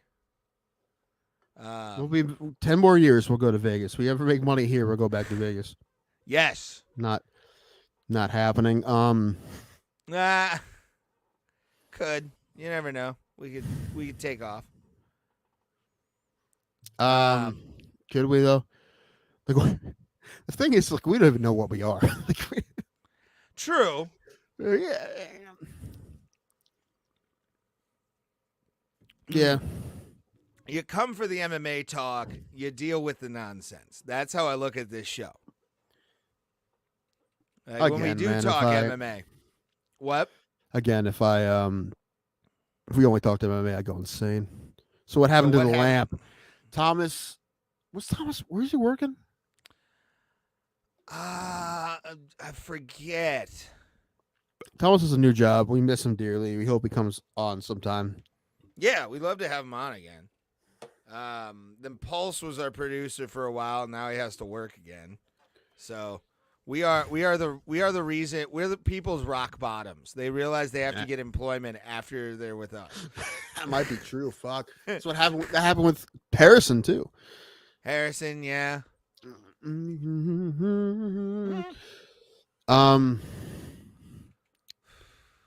got a job? What a loser. Yeah, I know, right? Dude, I've been fucking jobless for a long time, bro. Running on like not a lot of money a month. Just keep saying I'm gonna start door dashing, but I really don't want to. Have a weird medical thing happening now. I don't know what the hell's going on with me, Ray. I almost went to the hospital yesterday. What's going on now? What fell off of you? Nothing fell off, man. It's weird, like painful numbness in my legs and other places. Ray, not the first time this has happened. It's been a while since it's happened again, but last time they checked all that shit and it was fine. Okay. Deep thrombosis? I think, listen, all the symptoms I have, they all line up to something, but it's not something you can test for. So I got to go back to the neurologist. I think I know what it is. What? I think I have relapsing MS. I have all the symptoms. I have all of the symptoms. All of them. All of them. I do. I don't think it's the blood sugar and car. It's not my sugar. See? Everybody thinks that, dude, but it's not. It's not. It's probably not helping, but it's not. You don't have MS. All right, Dr. Ray. If you do, I do, because my legs hurt right and are burning right now as well. It's not just that, Ray. It's a lot. It's all kinds of stuff. Okay. Fucking like dizziness, like I'm gonna fall over, the vertigo, and the vision thing's the weirdest. Like usually my eyes are fine, but every once in a while I'll get like fucking weird ass fucking double vision. I don't know where it comes from, and it's different every time. So doctor's like, "Oh, go see an optometrist." I'm like, they wouldn't know what to do because it's different every time. You know, they give me a prescription for how it is that day, but then it fucking be fucked up after that. But they can't test for it? MS? No. You know how they test for MS? They test for everything else. Which, guess what? I've had all of those tests, almost all of those tests, including diabetes. So a lot. So it's and plus diabetes doesn't start with that, dude. That was part of it, but like the first thing that would happen is me drinking a tons of water and having to pee all the time. True. Now I do have to pee all the time, but not because I'm drinking tons of water. Just every once in a while, I'll have like a couple days where I have to pee constantly. But guess what that is? A symptom of MS. So just saying, man, all the symptoms, I fucking have them. So I got to talk to the doctor about it. Who? Fuck, I can't remember the comedian, but had a joke about the time they thought they had MS. Oh, was it, somebody thought they had MS. I can't remember who it was. Was it Soder? Fuck, I can't remember. But no, that'd be horrible for you, pal. I don't believe it, but it's until my point is something's happening. They're missing something. Maybe something's being missed because there's times that it's not good, man. Yesterday I thought I was dying. But see, at first I thought there was something going on with my heart, but then I went to the emergency room when it happened, and it's not my heart. Yesterday my blood pressure was fine when this was happening. So I'm like, you know what? It's something, man. It's not nothing. Yeah.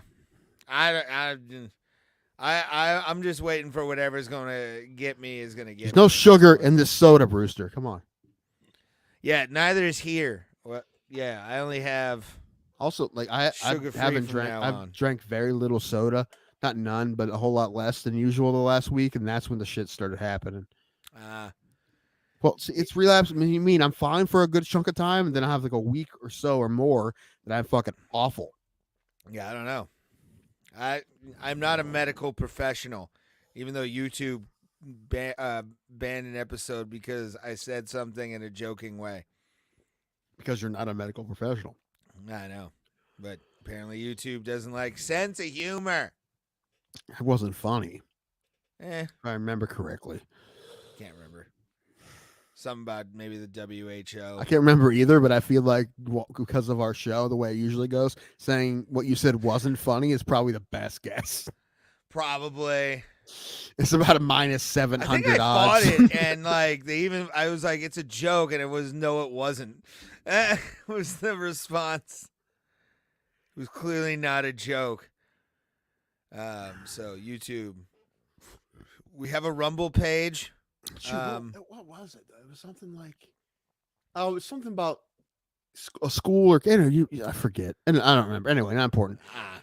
Rumble, how's Rumble going? John 209 is a follower, and that's it. 4 more.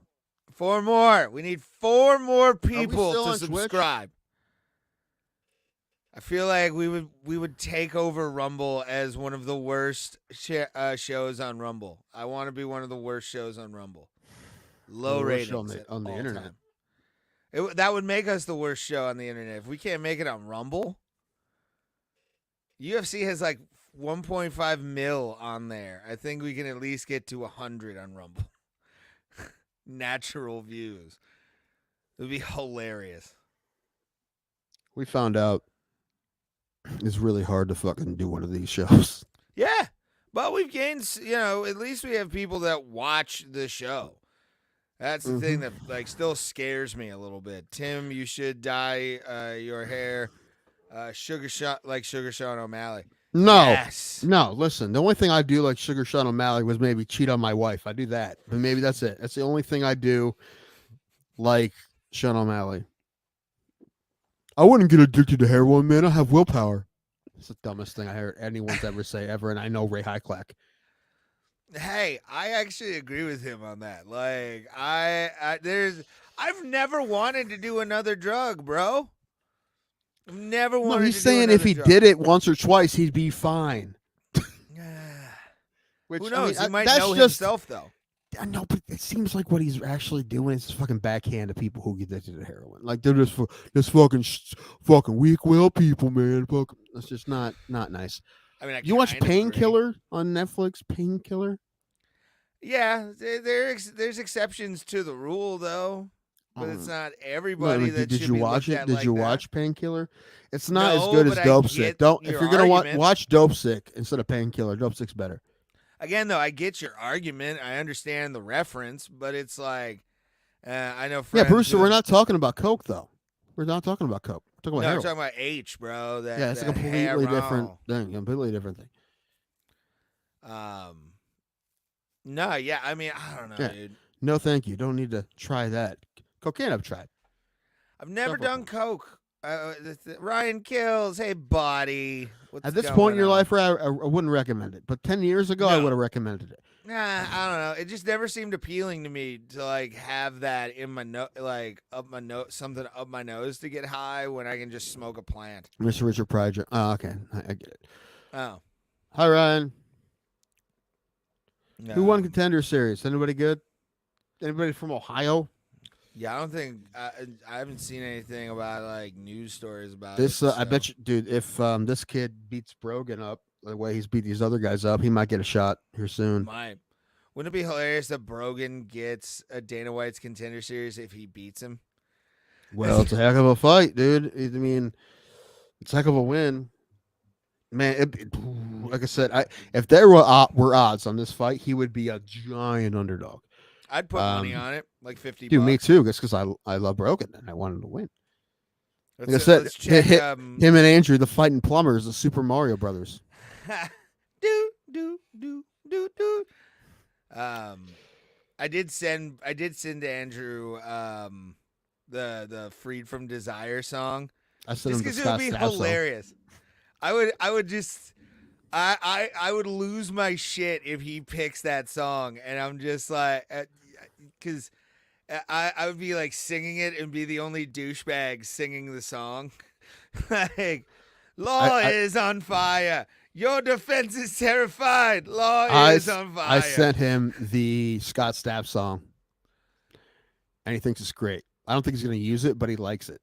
What if he does, though? I would flip. I'd be like, yay! But you see the lyrics? The lyrics are perfect.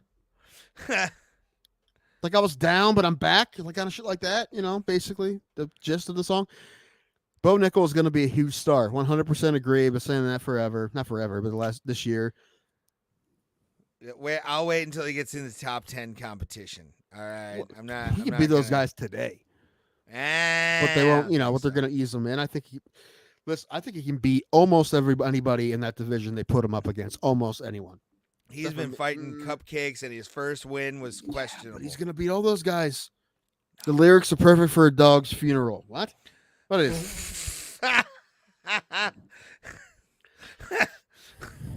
it? 2 joints emoji from Ryan Kills.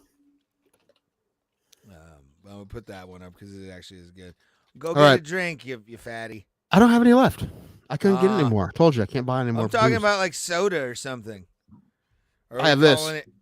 Or are we calling the show? What are you doing? No, we're not calling the show. People are showing up. We can't call a show and people are showing up. I'm aware, son. So go get some drink and Listen, go do your thing.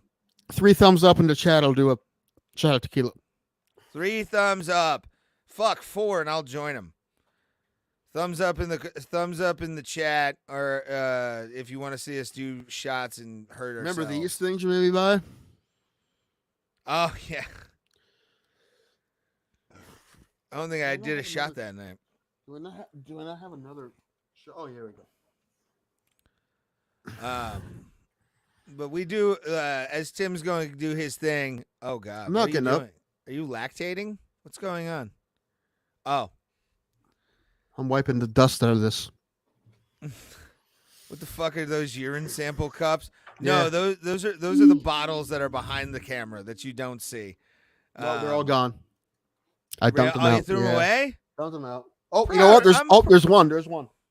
There's one down here. I thought I got them all. I forgot one. I'm proud of you. Proud of you for parting with those and not being a hoarder. I'm proud of you. Oh God! Pee bottle on screen. Yeah, guys. I still never will forget that. Before we did one of the, oh, I saw it. It was yellow. Oh God. There's like calcium deposits in the bottle because it's been down there so long. Oh. Oh, sweet Jesus. No thumbs up? Fucking no thumbs up, huh? No thumbs up up in chat. Looks like it. Man, I was gonna do a tequila shot.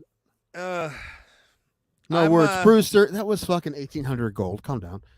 that's not what you told me. Ryan's giving a thumb up. That's one. It's one.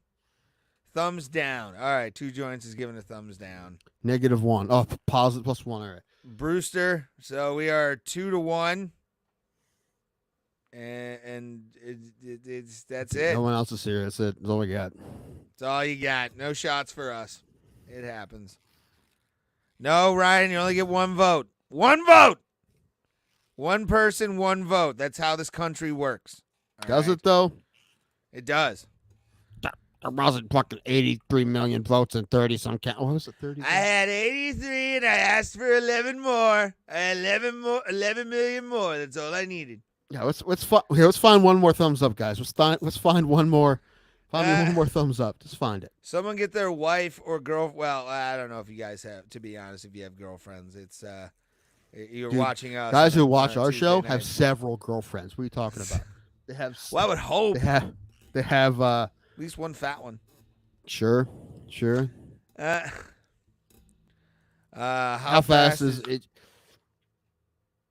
I don't think he. Not real quick. I think it's going to be at least championship rounds. I think. Really? Yeah, I think he's definitely going to beat him, but I think it might be a while. I don't think he's going to kick his ass. Oh man, is there cracking? Oh no! Did you slam that? Oh bottle, no! It's just the way it's. What? This has been down here a long time. I haven't had this in. Watch me gag. Smell this.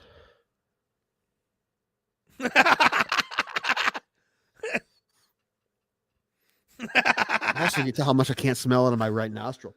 Yeah, look at left one. That's Rogan. So I'm going to say 18 minutes. About 18 minutes. What? How fast is he dispatched Strickland? So 18 Okay, minutes. so 3rd round. Yeah, I was Fourth gonna round. Say, 4th round. 18 minutes. Yeah, because 15 minutes would be 3 rounds. 5 plus 5 plus 5. Shush. I'm gonna open this because I. Oh wait, no, I have some right here that's opened already. Let's do the sniff test and how this. Somebody was doing tequila recently around me, and I could smell it, like on their breath, and I kind of like got discomfort, like that, like physical repulsion to it, where it was like, oh, tequila. Hold on. On Saturday, we're going to be drinking drinks from a pop-up bar, dude, from like a table with bottles on it. I love it. Someone who's never bartended before. It's all right. Knights of Columbus member. Maybe. Even at the Tadmore, it's the what do you call them? The Shriners that actually do it. Like when like a Tadmore show happens for like wrestling or combat sports. Wish I could buy the Tadmore. Like that's a cool place. That'd be a cool venue for. Well, it's the ceiling's too high to do comedy, but like for fights and stuff, it's a good spot. I like it better than. I know Andrew hates it, but I like it better than Chaparral's for sure. Just Chaparral's is just so small. That's all. Like it's just tiny, and it's gonna be crowded in there. It's gonna be all. Also, like I don't even have to watch the fights near Ray, which is nice because I have my own seat, and Ray will have to stand at the corner. It's nice. I'm gonna be at the bar the entire time. That's fine. Most of the time, I'll probably be walking around. I'm not gonna be in my seat the whole time. I checked. Except for when Andrew. I checked ticket availability, and like GA is still available too on the website. So yeah, that surprises me actually. Usually they're sold out by now, but. I'm probably people are waiting also since they're going to the Canton Civic Center soon. I mean, that's going to be a big show. Yeah, I really hope that those guys fight on that card too. But it depends on how this goes, one fight at a time, All right, we're doing one. All right. Hold on. Got to get the alcohol out of the house. God damn it! Why? This is Why are we I don't doing have this, I Tim? don't even have a chaser. I got like a little bit of a. Hold on. Let me. Oh, Man, this is old though. I don't think I read. That's Don't an do it. emergency. Wait, hold on. That is soda, right? No, I don't pee in fucking pop cans. All right. Don't do that. Oh God. Oh, I gotta cleanse the palate before this happens. Okay. And tap camera To Andrew and Brogan victories on Saturday. to Cage Thunder victories for both.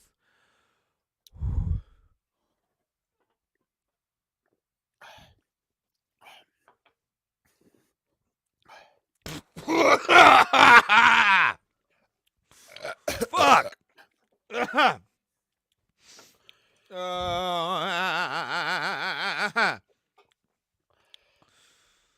Oh, fuck that.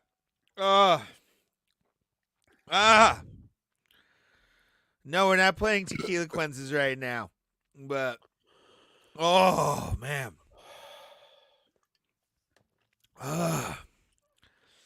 Because if you didn't, Terry Funk's got something to ask you, Tim. You know what that is? I saw a video. It's just a cut of Roadhouse, but it's just the Terry Funk parts. You got balls of steel. Or what is it? Balls as big as grapefruits, I think is what he says in the movie. I don't know. Somebody send me $4 so I can watch They Live. It's one of the greatest fight scenes in the history of movies. Still haven't seen it. I looked yesterday to see if it's on anything streaming, but that I've paid for, but it's not. But this is what double-check. Terry Funk would have said to us if we didn't do those shots. Are you a sissy? Uh-huh. Are you a One more time. sissy? Oh, some fucking Peacock. The one thing I don't have. Maybe I can watch it with commercials. It's on Peacock? Yeah. Really? Although I will, once we change cable over, I will be getting Peacock because might as well have them all. It's the only one I don't have. So I'll lose Showtime, but good fun fact, don't really watch Showtime. There's not a whole lot on there. I started watching Yellow Jackets, but I didn't really get into it. Well, Bellator is on there, isn't it? Yeah, but I haven't watched that often either. Oh, I probably should get you on my Fight Pass. I mean, of all the things, can I have your password? Can I have your password? No, but however, Fight Pass makes sense for this show. So I should probably get you on my Fight Pass. Huh? It is, yeah, comrade. It's communist needs more. Also, I pay so much money for it, I don't even watch it that much. So maybe fucking get some fight time on it. Yeah. I don't watch it that much, but I keep it just like to make myself think I'm going to start watching it. Plus, it's fun to watch some of the other content on there, like those fight stories.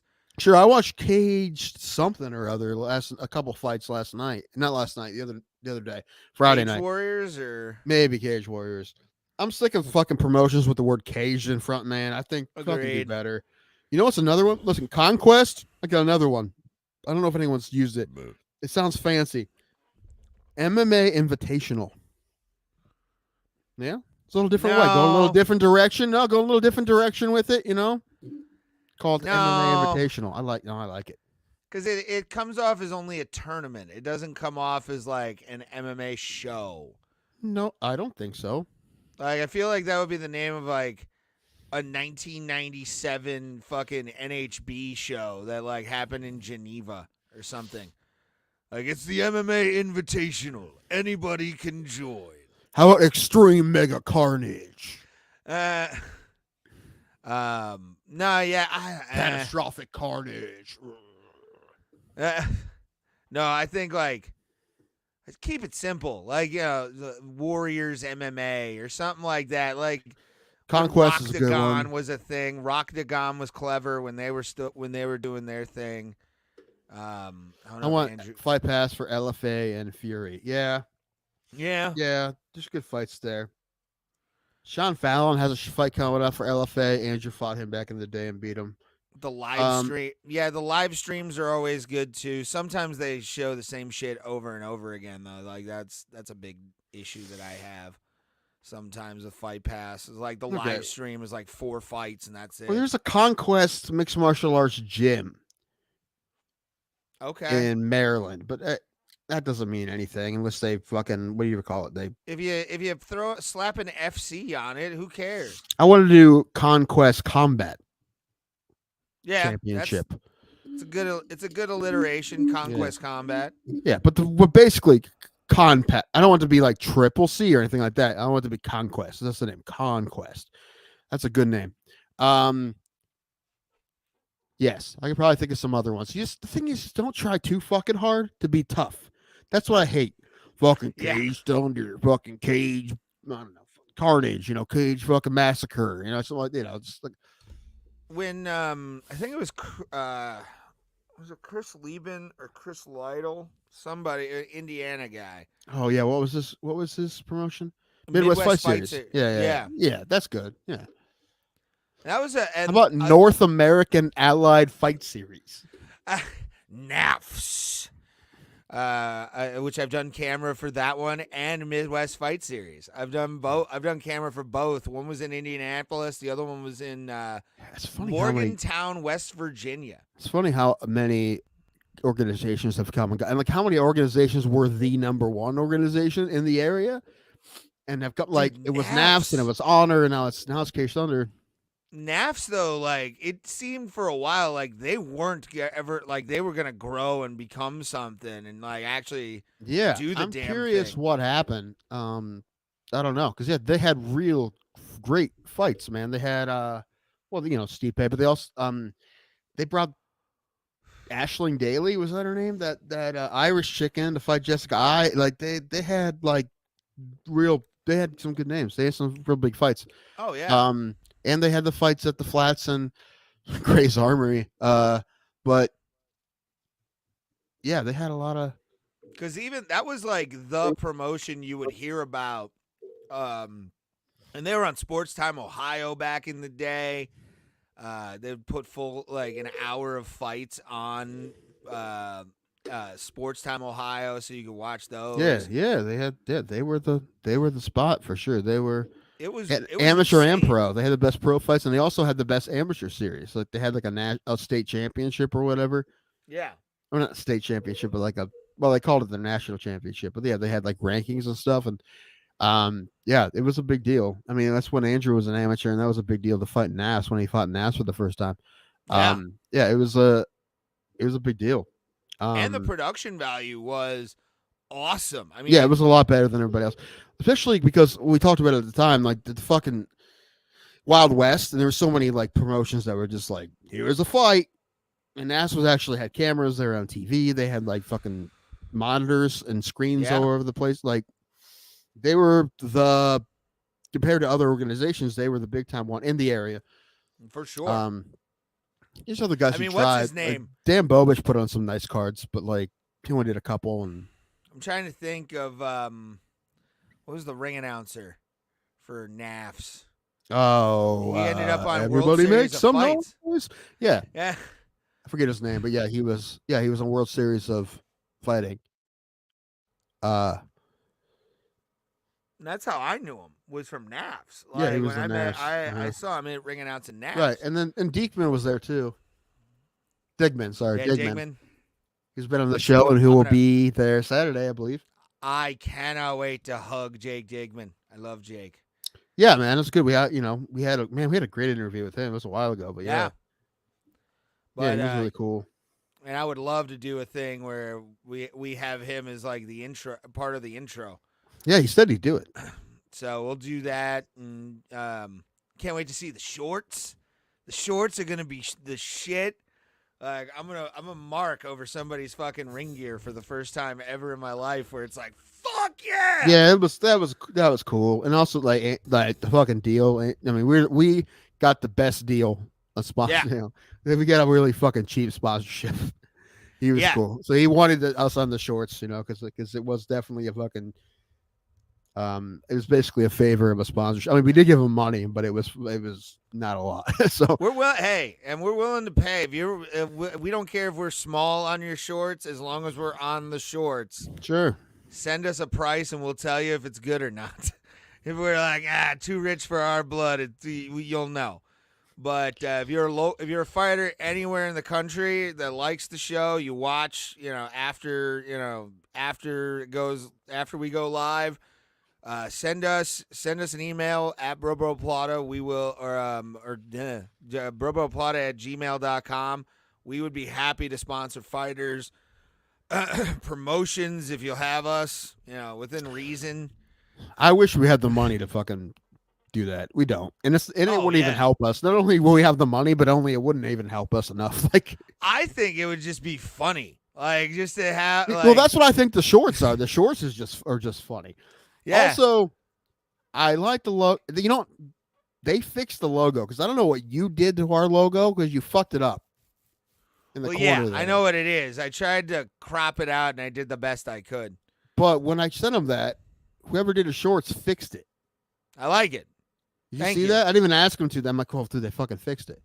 No, yeah, they fixed it. They're like fucking. I mean, I could do it on Photoshop, but like, yeah, they fixed it. Yeah. Which is nice because I was worried about that. But our logo does not represent our show. Although it's nice, it looks good, it's professional. We do need looking. a new logo. I think we should do a new logo. But the thing is, I want like an artist. And I thought about asking Brian Gallagher, but he's done a couple for some other people, and I think he would do it for us. Okay. He's a good artist. I think he did. He definitely did the brown petri dish. I don't know if he did 10 Cent Beer Life or not. Oh, Tim's getting drunk. Yes, Casey. Yes, I know. And this might be the last time I do it on the show for a while. So that's why I'm doing it. Might as well do another shot of tequila. I'm gonna let you do that. I'm gonna go grab a cup and pour myself some Mountain Dews and tequilas. So I'll be right back. Yeah, this may be the last show I do this for a while. I don't know. Yeah, we'll find out. But yeah, what do you guys think our logo should look like? I kind of want maybe caricatures over our faces. And then a Bro Plata, like maybe.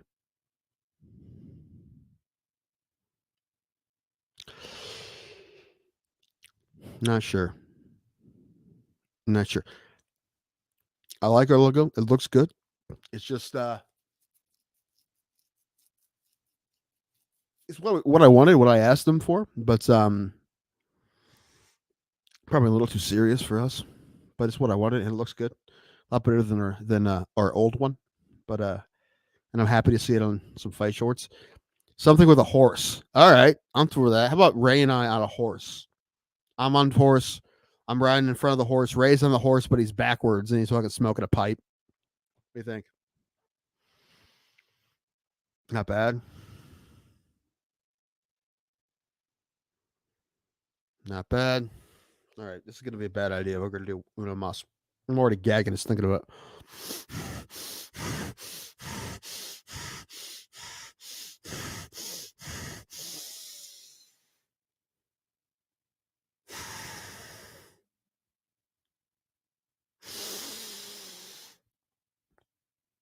Horses and lighthouses.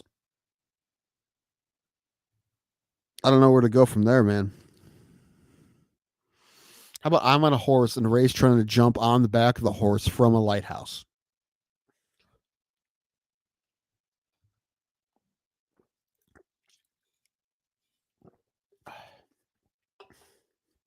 Yeah. Yeah.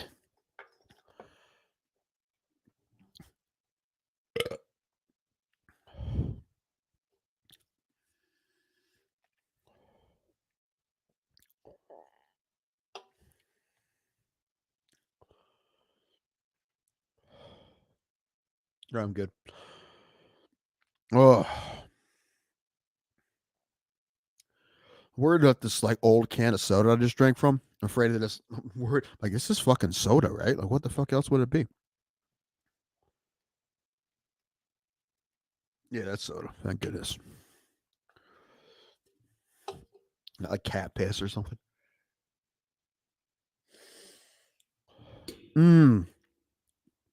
See that fight this weekend with that dude who punched the dude in the fucking lip? Kicked the dude in the liver like 6 times, dude. That poor guy. That was a good fight too. Ozdemir won. That was a good fight too. Man, I'm excited. First MMA fight I've been to since March. First local MMA show I've been to in years since my buddy fought last, which was 4 years ago. So, yeah, I haven't been to a local one since, and am excited. Oh, old soda could be pizza crust. Maybe is there any pizza crust down here? Ray's left from the last time he was here.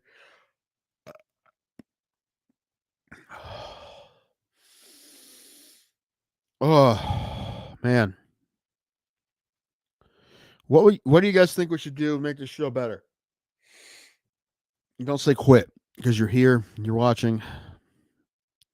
What would make it better? Don't say a hot chick because we would if we could. If we could find one, we would. What, studio to live in?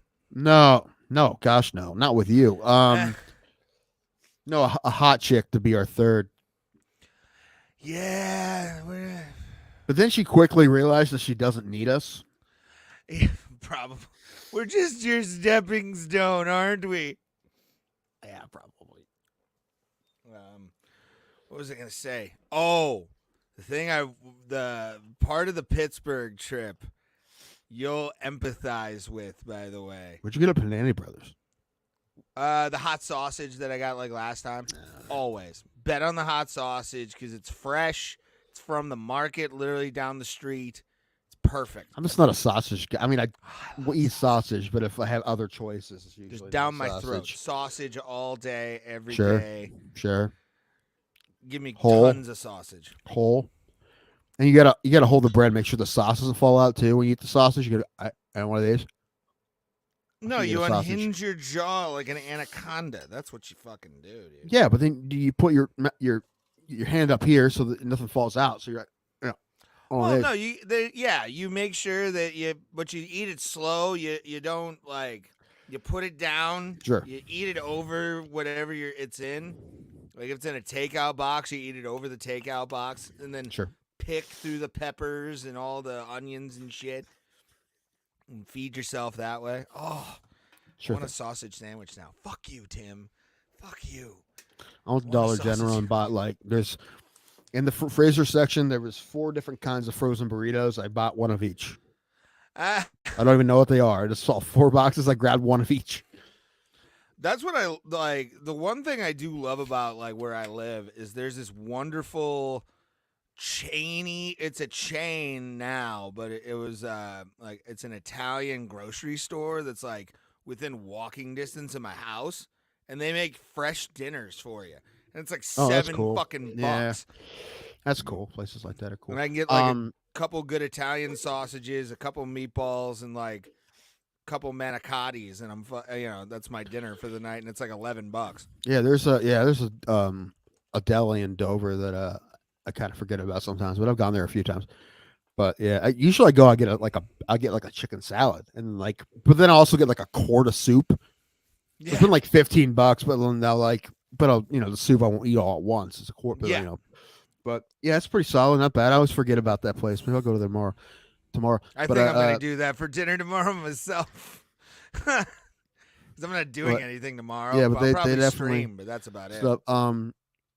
But started going there because my mom would bring me home stuff from the hospital. They cater to the hospital. Oh, okay. So but also they just have a store in Dover. You can just go in and buy their shit, and they make it every day. They have the dates on everything, and yeah, it's not bad. Pretty solid. It's called Benson's. Not bad. Nice.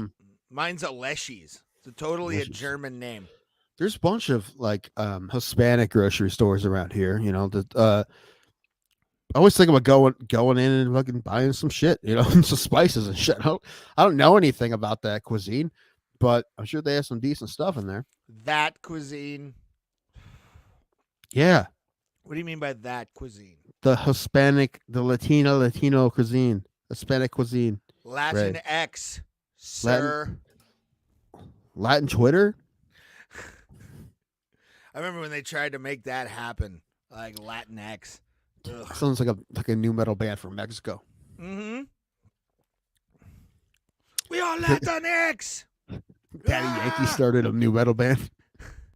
They're all dressed like Gasolina metal cover. Oh, dude, is there a Gasolina metal cover? Dude, I'm fucking find it. If there is, to the gasolina. I have to find that now. This is why we're the best show on the internet. Okay, Daddy Yankee, Gasolina. Gasolina metal Yeah. cover. Come on, dude. I think there's a couple of them. But are they good? I don't know. We Are Defamed. That sounds like a metal band. Oh yeah. It's probably like it's screamo though, probably.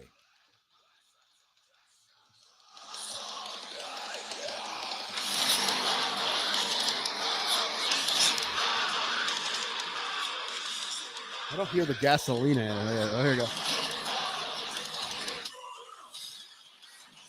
There it is.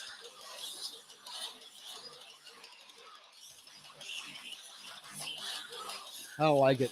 Not No, good. I don't like it at all. Turn it off. Turn it off. Turn it off. Yeah, I don't like Turn it off. Hold on, let's do one more. I've got one more. Hold on.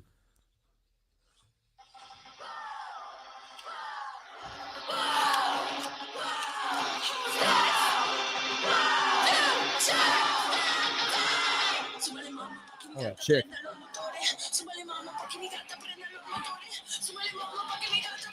Oh, here it comes.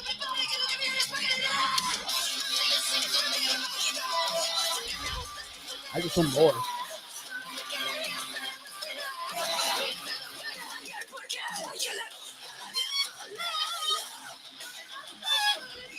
I don't like that one either, man. No, First, I thought it was going to be good. no, didn't work. We didn't experiment. Although this is my favorite cover of all I'm time. living now, I'm living to the Father. I will say, only him know how we get through every day. Can we That's play my that? I think favorite. about this roast joke I'm going to use. And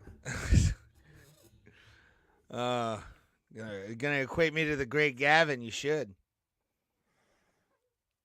dude, here's a punk cover. No, it doesn't work. It does. I Reggaeton don't is its know. own thing. Dude, I think it could work. No, no fucking way, dude. No. Dude, here's the video of people dancing to Gasolina at a wedding. Hold on. This is what I want from my the wedding I want. I think All right.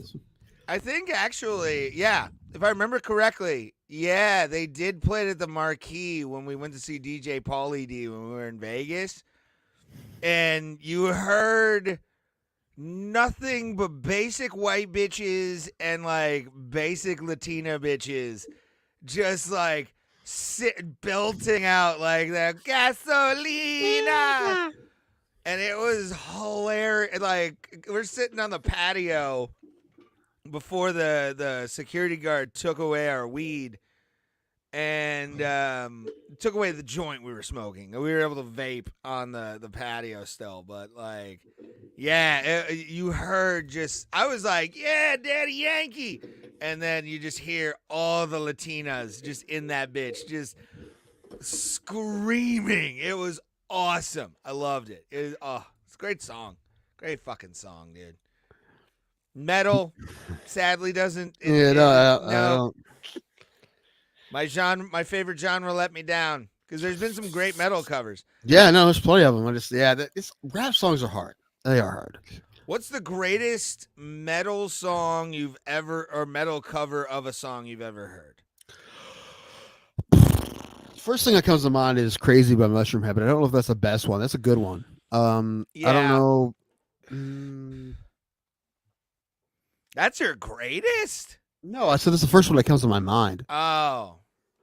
Like, even I don't put that. I love Mushroom Head. I just have a fucking logo. said the words. It's not the greatest, but it's the first one that came to my head. Did you not hear me say that? No, well, no, because I'm waiting for you listen. to actually answer my question. I can't think of it right. I don't know. I have an immediate answer. What? Carry On My Wayward Son You. By Guar? Fuck off. by Guar. Fuck off. It No. is No, it's so terrible. good. They ruined that song. Get out of here. No, they did not. They made it better. That's impossible, number one. They- That's no. By adding the words, carry on my wayward unemployed son, get the hell off the couch and get a goddamn job. Get your That's not a ass cover, that's a out parody. the door. Out of here. Nope. No. So good. I listen to that every once in a while when I have a bad day. Like that's my bring myself out of my fucking like funk song is Carry On My Wayward Son by Guar because Dave Brocky killed it. One of the best covers ever. And it's not because of the music. It's, again, Guar is about lyrics. They're not about the music. Music's just shitty metal. But, like, the lyrics are just poetry. Punk rock poetry. So fucking good. Love Guar. Guar! R.I.P. Dave. I'm trying to think. What was I going to say? Here's a good one, dude. Limp Bizkit's Faith. Yeah, that's a good cover. That's definitely a good cover. Good mainstream cover too. That one was huge. And I think I missed that one at Rock on the Range. We left it like halfway through their set because we were on our way back to the hotel to sleep for the road trip back. I don't know. Maybe Thursday I'll be able to give you an answer for this, but I can't really remember. Even Disturbed Sound of Silence is pretty good. I mean, it's not great, but it's pretty good. Dude, no, Land of Confusion is the best Disturbed cover. Yeah, I really don't. would I don't agree with like. I don't like the Sound of Silence. However, I do like the one he did it with Miles Kennedy. They did the harmonies in the live. That's fucking amazing. That's amazing. But okay, no, Boba Flex did a better Sound of Silence than Disturbed it because it sounds like the original. Like they have harmonies and shit. It's good. okay. I'm trying to think. What else? I gotta pee here in a minute. Oh, I gotta pee again. Go pee, you diabetic. Hold on. What are you looking up? Where did it go? Go pee while you look stuff up, you creep. And we'll wrap this sideshow up. All right, well, Tim's gone. Once again, thank you, boys and girls and children of all demographics. We appreciate you guys for being here. As always, like, share, subscribe. I didn't put that banner up. I should have. It's been rough since March, boys and girls. And like I said, we do appreciate you guys being here. We are Bro Plata, the podcast that is always changing and everything. But we do like to talk about MMA. And hopefully you guys enjoy what we do. Share, get the people to like us. And we've gained an audience because of, obviously, the MMA holes. All praise be. People that came to us, we appreciate you guys. And, yeah, just do what it says down below. Just do what it says. Do what it says. Because we're happy when we see our numbers go up. And we've had a couple good shows this year where we've actually done higher numbers than I expected. And which is actually above 0, to be honest. But we do appreciate you guys and appreciate you putting up with us, watching with us, getting everything on here that is helped us grow as a show. Regressed a little bit, but we always come back to somewhat 0. And I like that. This isn't a metal cover, but I think one of the greatest rock covers of all time is Alien Ant Farm's Smooth Criminal. Yeah, I can see that. That's a great one. It's such a good cover. But a song that was already fucking awesome, but man, driving me nuts because I can't really think of one. You know, I've heard of a billion. NFG's Eye of the Tiger's pretty good. I've heard a lot of ones that are solid, but I'm trying to think of one that's so much better than everybody else's. It's hard. NFG, The Power of Love, also really good cover. Yeah, I don't know. Can't really think of anything else. Man, I gotta. I'm just looking at a list so I can just remember ones that I've heard. I really loved the Howard Jones Kill Switch when they did Holy Diver, but that was a metal song cover and metal song, and plus I love Holy Diver, so the fact that I also love that version, it says a lot. Yeah.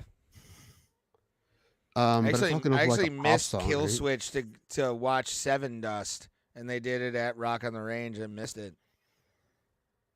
I saw them both at Rock on the Range. I had a choice. Ooh, that's a tough choice. Wait, was Howard Jones Kill Switch? Yeah, Howard Jones Kill Switch. That's a racist lineup, is what that is. You get the pick between the. Did you make the lineup, Ray?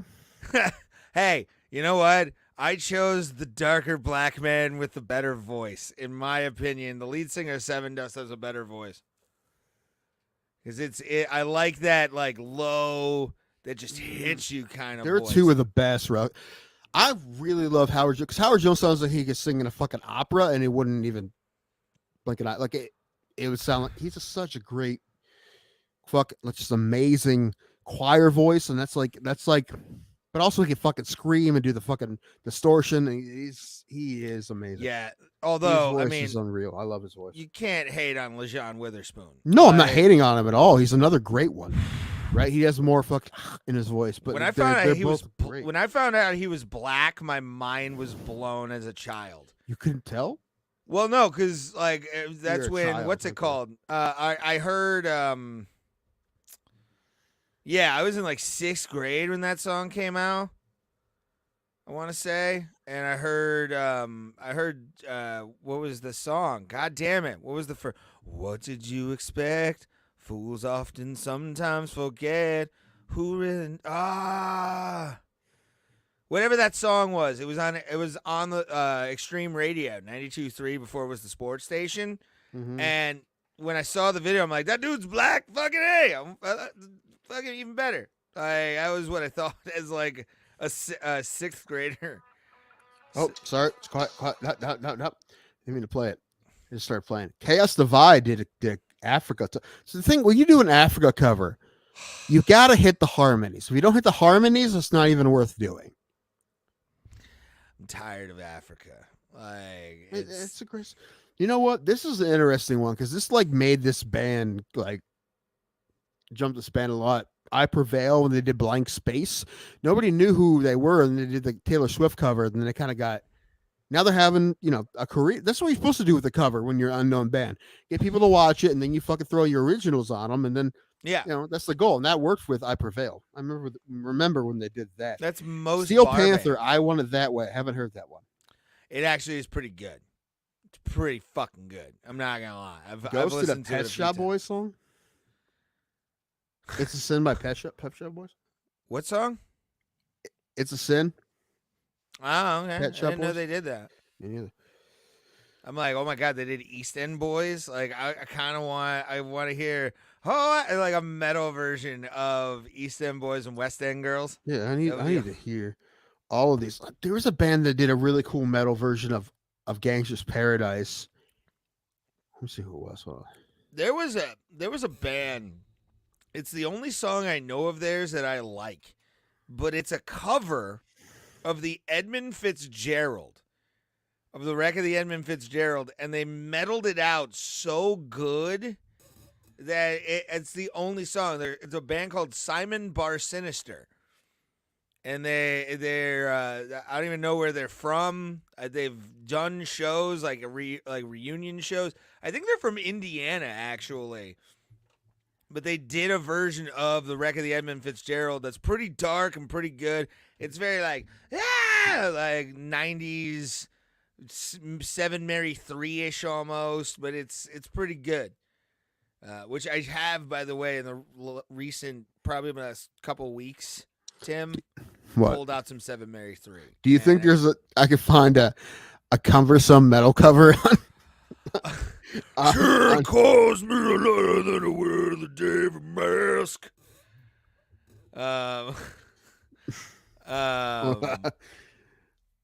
That'd be pretty. If there funny, isn't, there actually. needs to be one. Just somebody needs to Yes. do it. I don't see one. Some live, but this is a band doing it live. But Yeah, yeah, no, like covers are so hard, man. Like there's certain covers that I love, and then there are certain ones where you hear them and you're like, "Fuck you! Stop! Put down the instruments and stop." Yeah, dude. Can we do worse covers? That sounds easier. Oh God. I feel like actually the best covers would actually be better to talk about because there's probably so many. Yeah. Okay. I'm looking up lists to see just so I can ICP remember some. ICP covering "Let's Go All the Way" was also a really good a song. What else? They covered another song. Britney Spears, "I Love Rock and Roll." Yeah, that's one. She also did what did she do? Oh, "My Prerogative." Yeah, that's another Really? one. Didn't need to be done. Madonna's "American Pie." That's like the old time like garbage one. That one's And that's horrifying. Yeah, that might be the worst one of all time. Although the American Pie version of Tyson Fury's entrance is fucking tits because he got Don McClain to do it. Like he probably paid. It was like, Don, I'll give you $500,000. Do a song about me. Don McClain was like, Hillary Duff "Goddamn did right." "My Generation." Yeah, I'm sure that's Yes, terrible. I remember that. Oh man, I need to learn more of these now. Now I'm in on it.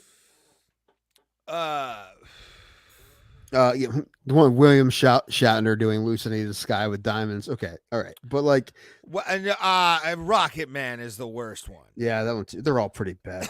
Although a great Stewie Griffin bit. He packed Yeah, my bags last That's night, funny. pre-flight, and I'm gonna be high. Oh my God, fucking Shatner. What else? He did another one. I can't remember. But that was like peak indulgent Shatner. Seven where it's Nation like, Army. My niece's new walkout song is Seven Nation Army, which, listen, I like Becoming the Bull better. I'm like, you know what? I'll take it because everybody else in their team uses pop songs. I'm like, at least it's a rock song. It's just an overplayed, overdone rock song. It's fine. It's fine. I'm not complaining. It's a lot worse you could do than Seven Nation. Have her come out to Copperhead Road by Steve Earle. I tried to get her on Kill Switch's Holy Diver. She liked it. Yeah. I'm trying to think. What, Shakira Oh. did Back in Black? I remember that too. When Jessica Simpson did "These Boots Are Made for Walking" for the Dukes of Hazzard soundtrack. Yeah, that one was terrible. The what was the other one? I'll give you a personal history lesson about me, Tim. Do you know? Thank of goodness. I've been the waiting. first what do you call that? Like warm up music I ever had as like a youth athlete was. No, I don't. My dad picked it and played it, but it was "Highway to the Danger Zone" by Kenny Loggins. Of course it was. Oh, here's one on a list I found that's a bad cover. But you know what? I like this song because people didn't know this song because it's such an old song, and they brought it back to the charts 30-some years, 25 years, 25 years after it was. Sugar Ray, when they did "Is He Really Going Out with Him?" I like that. Okay, that's a good song. They brought a really old song back. They didn't fuck it up too much, except Who Mark sang that McGrath again? sang it. Originally, Joe Jackson. Yeah, Is she really going out with him? I think it's in. She really I think that's in gonna Fast take Times. him home tonight. Yeah. I think that's in Fast Times. If I remember, or is it I just heard it so many times on Magic? I'm thinking it was Fast Times at Ridgemont High. What? Something going on around here. Yeah, that's a great song. And I don't listen. I didn't know Sugar Ray did a cover of that. Yeah, it was a hit for him in 2003. Really? It was a hit. Yeah, it was on the radio. Yeah, it was a hit. 03, I was like, I was doing other things. Well, I was listening to the radio. But yeah, yeah. Yeah, that was cool. I like when they bring back the real, like a couple years ago, and that girl brought that Leslie Gore song back from like '66. What was it? You don't owe me. You don't owe me. Burn your bra. No, you don't owe me. You don't owe me. Basically, yeah. Don't tell me what to say. Don't tell me what to do. That one song. That's a great song. Anyway. Oh, yes. Yeah, it's been in a bunch of like video game trailers. Here's a good list. 50 worst. Number 50. I'm not gonna go through it all, but it's the first one I saw was Christina Aguilera, Maya, Pink, Little Kim, Lady Marmalade. That's the one. Oh, yeah, that one. was... Yeah. Like, we all thought that was a hit. You know, like that's why I say Eminem sucks, because like you look back at a bunch of shit and you're just like, yeah, it wasn't that good. Like that era was not that good for music, man. Like the Big and Rich, Did You Shook Me All Night Long? Well, that has to be. I do remember that. Yeah. Sorry. Look, just because Rich has been fucking on no, not that. I just like the thought of those guys. Not, I mean, what? Yeah. Although I will say, dude, I was thinking actually, like last week, recently, about that song "You Shook Me All Night Long," because number one, I'm like, that's a song like I feel like Bon Scott would never do. Like, if I think they came to him with that song, Bon Scott was like, that's a pop song. That is a pop song. You know what's funny about You Shook Me All Along is a pop. I mean, it's a rock song, but it's very pop compared to other AC/DC songs. I want to tell you something, man. Like the two eras of AC/DC, in my opinion, I know that it's probably a consensus, but it is very true. Bon Scott was the better writer. Like writing this. So. And like, what was kind of cool is they were so different. Is that they just it's just like they made two completely different bands, and they have two completely different styles. Like, that's the way you got to do it, right? Yeah, because you got to look at both eras separately. Which one was better? I mean, who cares, man? Because they're Bonds was better, man, for sure. I agree, but the Brian Johnson stuff's good too. It's just different. It's just so much different. It's more poppy. It's different. Oh yeah, it's definitely they're so different that. Especially you come back with a new singer and have such a giant album like Back in Black. That's fucking impossible. Who's done that? What other band has done that like that? But the brand new singer. Only established band come back with a new singer that like it didn't work for Van Halen. Journey. No, they didn't have a big new album. No, but they were able to keep the sound going. But they didn't have a new album, a new singer, and fucking. Have a new sound and fucking kill it. No other band's done that, man. Brian Johnson came. Maybe, honestly, Kill Switch Engage, maybe. It's done it a couple different times. But that's, but they're like, here's AC/DC and they're waiting on the list. I can't think of anybody else, man. It's crazy that they did that. But it's because he wasn't trying to be Bon Scott. It's the best way to do it. I do love Bon Scott. Alan Jackson, Summertime Blues. That's what it is, dude. That's a fucking terrible cover. Don't you? No, hey. No. We found a fighting one. No. I disagree. Alan made it his own.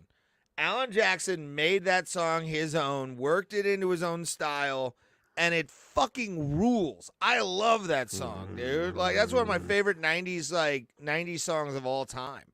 The Atari's Boys of Summer, that's not a bad one either. It's not a bad song at all. Fuck this list. They're already 0 for 2 with me. 0 for 2. We're nope. We're done. Okay. Cut it down. This is on the list of the worst. Michael Bolton's When a Man Loves a Woman. Dude, everybody fucking loves that song. Oh, well, no, I do not. You don't. No, I That's actually like am the one shaking people right know now. Michael Bolton for. Have I ever told you the story of the Michael Bolton's greatest hits? And I had a breakdown during when a man loves a woman because the manager at the time of the Improv decided to just blare Michael Bolton's greatest hits in the lobby. And I had a breakdown. Like I had a mental breakdown where I started laughing and crying. Like it was not fun, Tim. So I am not a fan of that song. It's a terrible song. Did I know that Smoking in the Boys' Room was the cover? I don't know if I Yes. did. Yeah. I No, didn't yeah. know. I And knew. who did it, Raymond? You don't know. I don't know the band, but I know it's an older song. Yeah. So from the what was it, 60s or 70s? Why is this or in the list glam of rock bad song? ones, man? I don't know. What song? Attack, I Kissed a Girl. I remember that one. Hey, that's a good one. It's an okay one. B-52s Meet the Flintstones. Blues Brothers Soul Man. It's all on the list of the worst ones. Excuse me, bitch. Now this list is just no. I don't. Where'd you get this list? I suck at making lists.com. Complex. Complex got more like come suck my ass. Marilyn Manson's Sweet Dreams is number 16. That's fair. That was unnecessary. REM did Toys in the Attic, and it does not seem necessary either. I didn't know that. I don't Guns know. N' a lot of Roses, REM. Roses, Sympathy for the Devil. That's probably not necessary either. Oh, here we go. Number 12. Let's Go All the Way, a cover by Insane Clown Posse. Fuck this list. Fuck this list. Dude, that has to be terrible. It's actually really good. No, Like, it's not. Since yeah, Violent J and Shaggy 2 Dope changed most of the words to this optimistic Brahma, it's more in line with their IQs or lack thereof. fuck complex.com. Can you argue this is more of an intersploitation than a cover version? Exploitation, yes. No, intersploitation. Exploitation would have a intersploitation. Exploitation would have Is an E. intersploitation? I have no idea, but it's not exploitation. God, fucking, I'm tired of the intellectual gobbledygook. Like the fucking say it sucks and it sucks. I'm tired of it. Recast. Don't Stop Believing. That's probably true. Probably. Cyndi Lauper did What's Going On. Yeah, that's probably not good either. I agree with some of these. I didn't even know she did that.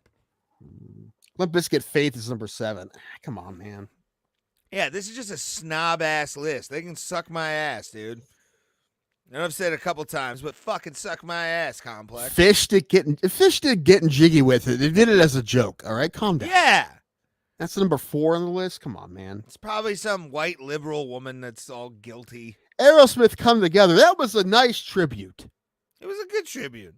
I like that one. Number 2. I don't know. Pat Boone, Long Tall Sally. I don't know. I keep seeing this on the list. 911 is a joke. Duran Duran. I keep seeing this. I don't know what. It's a Dylan song. I don't know what that is. I keep saying that one. I don't know that one. I don't know. Some of those on those lists, man.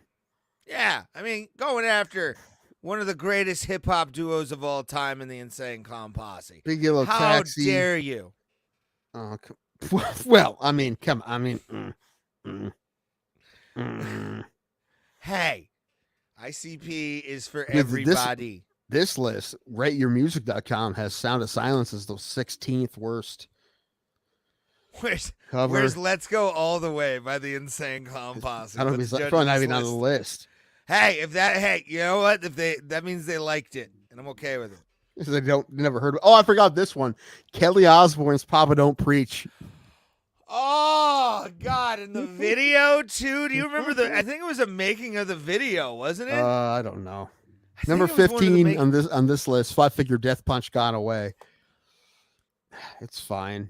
It's a Nickelback Saturday Night's All Right for Fighting. I mean, listen, it's not nearly as good as the original, but they did an okay tribute. They didn't fuck with it too much. No. And it's a great song. And there's probably, unfortunately, a lot of Nickelback fans that did not know that song. So that's kind of what you're supposed to do with a cover sometimes, you don't think your fans know these great songs. Like Sugar Ray. How many of their fans do you think knew, is she really going out with him? We are the world. All right. When did that Uh, happen? Corn, another brick in the wall. All right. What's the you? That When did wasn't a good the one. used did burden down the house? Fuck if I know. Aaron didn't Carter's listen to I these. Want Candy. That's fair. I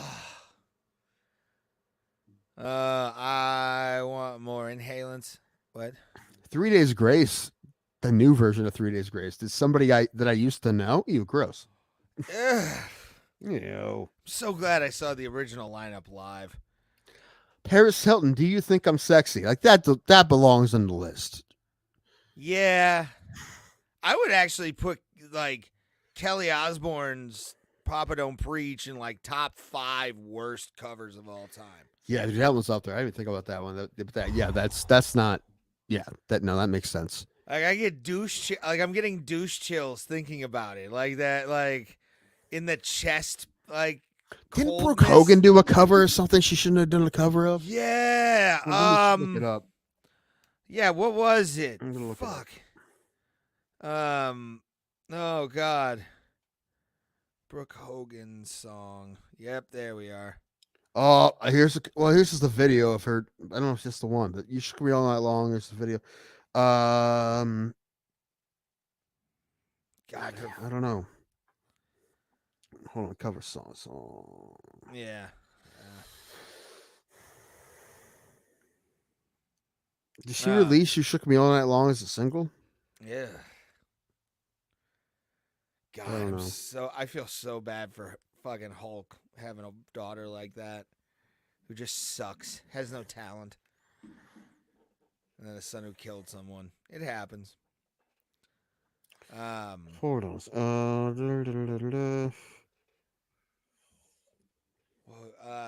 I'm not gonna lie. Even though I'm a big fan of this song in particular, but speaking of Five Finger, Blue on Black, it's not great. It was unnecessary, really. Yeah, it was unnecessary. Ivan, they do a lot of covers, Five Finger Death Punch, and I don't think any of them really pissed me off. But Blue on Black was a weird one. I like Got Away was Bad fine. Company one. Bad Company's probably That wasn't their a bad best one. Yeah, it was probably. Yeah, I agree. Unfortunately, I agree somehow.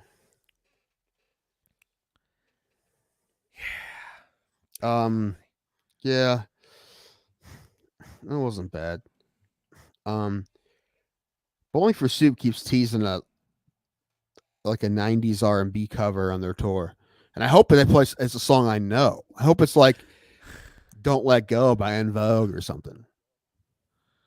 Yeah, there's a band called Deep Field that has a great cover of "Don't Let Go" by En Vogue. I would love somebody to do a metal cover of "The Right Free Stuff" Your by Mind. New Kids on the Block. No. Oh. I'm sure somebody did. The Right Stuff. Donnie Sure, Wahlberg. I'm sure somebody did. What was I going to say?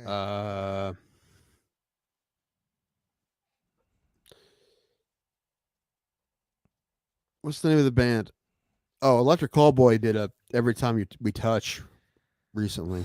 They released By the that. way, I'm mad at you. I'm mad For at what? you, Tim. The copyright thing still? My mix. No, those are easy to take care of. My mix on my YouTube, for some reason, had Electric Callboy in it. Dude, you know how much wrestling fucking garbage I get on YouTube because of you? Not YouTube, Facebook. You're welcome. Walmart was trying to sell me a Kane mask. Or Kane something. Is it action figure? Yeah, action figure. I don't trust any of the Walmart stuff. Like, no. It's all just shitty quality. I almost got a Walmart order today, but then I realized it was a pain in the ass, so I just went over the Dollar General and did normal shopping. I almost bought ice cream today. Did you? Did you almost? I almost did. And then I went down to the old there's an ice cream restaurant that opened now. It used to be like a little trailer. They opened up a year-long restaurant down Nice. down the street, and the drive-through isn't open yet. But I did consider going in there and getting me a milkshake. Yeah, sounds good. The one thing I do an okay job of Yeah, you said do of not eating as much as I want is ice cream. Like I don't eat ice cream very often, but I would eat it every day. That's like the one thing that like I do an okay job of staying away from. But I do want some. Yeah, I Shauna has like these I get a milkshake and just drive around. That's fun to do. Sugar-free ice creams that are pretty dope. And when I'm high and I look at them, like I scraped the inside of my bowl because it had a like thick covering of like stuff in it. Mm-hmm. So I'm like, let's see where this takes me, and it got me so high that I stared at that box for what felt like 5 minutes. It was probably like 2, but I'm like, do I want these? Do I want these? Do I want these? And I was smoking a mixture of shit, like layers of resin that I knew had like specks that were like stuck to the side. And it fucked me up. And yeah, I try desperately. We have a great place called CP's over here in Willowick. And like their cake batter ice cream, like their birthday cake ice cream. Yeah. Yeah. At the dollar store in the freezer section, they had quarts of ice cream, like Kit Kat ice cream for $2.50. I'm like, that's a pretty good deal. I kind of thought about it. I'm like, you know what? I haven't had in a long time. Fucking Ben and Jerry's. Like, I kind of want to get a quart of Ben and Jerry's. That's like probably like $9 now. A quart of Ben and Jerry's. I honestly think I've never had Ben and Jerry's. Okay, don't do it. Don't do it. Like cocaine. Don't do it because you'll like it. I've seen like Americone Dream. Like my brother will buy Americone Dream. Well, here's the thing, man. What's your perfect kind of ice cream? They probably make it. Like your dream flavor, they probably make it. And it's fucking gnarly, dude. Oh, it's been so long. I think they're like $8 a pint now. They're fucking expensive. Just Maybe get more. the little cups, bro. No, dude, fucking. It's been a long time, but like in my lifetime, I have like fucking crushed a whole pint. But it's been a long time. Oh, I want to now, though. Oh, I don't deserve it though. I don't deserve it.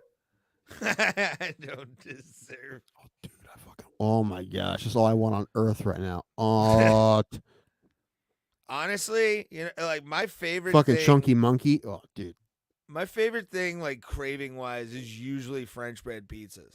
Like if I get a quality French bread pizza, that's when I know I'm like, I get all my anxiety just goes away. I had like a fucking Zap It. Well, Zap It depending, but did you fucking sell Zappets when you were in school? Did you just sell Zappets? We did, yeah. Yes, dude. I didn't sell many because I was It's weird to think about this, Tim, but when I was a child, I was kind of quiet and reserved for a long period of time. It's like one day in middle school, you wouldn't stop talking. Yeah, forgot. No, honestly, like this personality came out after I started on my meds. Or off my meds, when I stopped taking Concerta, this person appeared. Made you worse. I might have missed out on an opportunity to like own my own, car wash or something at this point. Who knows? Maybe you sell insurance. Yeah, I don't know. I didn't. But made me the pretty boy I am today. No, I want fucking. Vanilla custard, yeah. Do you like some good custard? Chunky monkey. Think about that monkey. Think about that monkey jerking off, and you'll stop. That funky monkey, Max Muncy. That funky Muncy. It's definitely not original, by the way. At least you thought it was. My cravings, fuck, really are like it's all just shit food, like. French bread pizzas, fucking ragu pasta that's undercooked. My cravings are usually anything with large portions. Yeah. I'm not living I'm like, dude, I want like a fucking big bowl of ramen or like a big plate of spaghetti. Like it's usually like a big fucking tray of Mexican food. Like yeah, I just treated myself. you never had a Cherry Garcia, Ray? That's the first one I think of all the time is Cherry Garcia. Dude, this is a fucking gnarly one, dude. New York Super Fudge Chunk. Oh, sounds good, dude. dude. Garcia. Yeah, okay. Dude, we're all here, dude. There's a Chance the Rapper, Mid Chocolate Chance. Nice. That's the thing that like I kind of like lost favor of wanting to do Ben and Jerry's because like you're basically paying for the name on the fucking thing. Like they're paying the rights fee. Sure. However, like for the it's appearance fucking gnarly and all ice that cream, shit. dude. It's fucking badass ice cream. I'm not saying it's not. It's worth the quality, but it's like one of those things where it's like you're paying $9 because Stephen Colbert's face is on it. New podcast goal. Bro Plata pistachio. I was hoping Bro Plata like pina colada or something. Bro like Plata that. butterscotch. No. Oh, dude, to be honest, butterscotch fucking I miss butterscotch pudding. You know what I haven't had for a while? Plastachio. You know what I haven't had for a while that I'd really love to have again? Big League Chew. No. You know what I haven't had for a while? Big League Chew. I had some a couple weeks ago. It's pretty good. Tapioca. I was a tapioca kid growing up. Not bad, dude. That's one of those ones that halfway through you realize how weird it is. Yes. It's like, I think I'm done with this. Yeah. It's chunky and an aftertaste. How? I had a cat that went fucking nuts for tapioca. It was weird. That was like the thing he went insane for. He loved tapioca.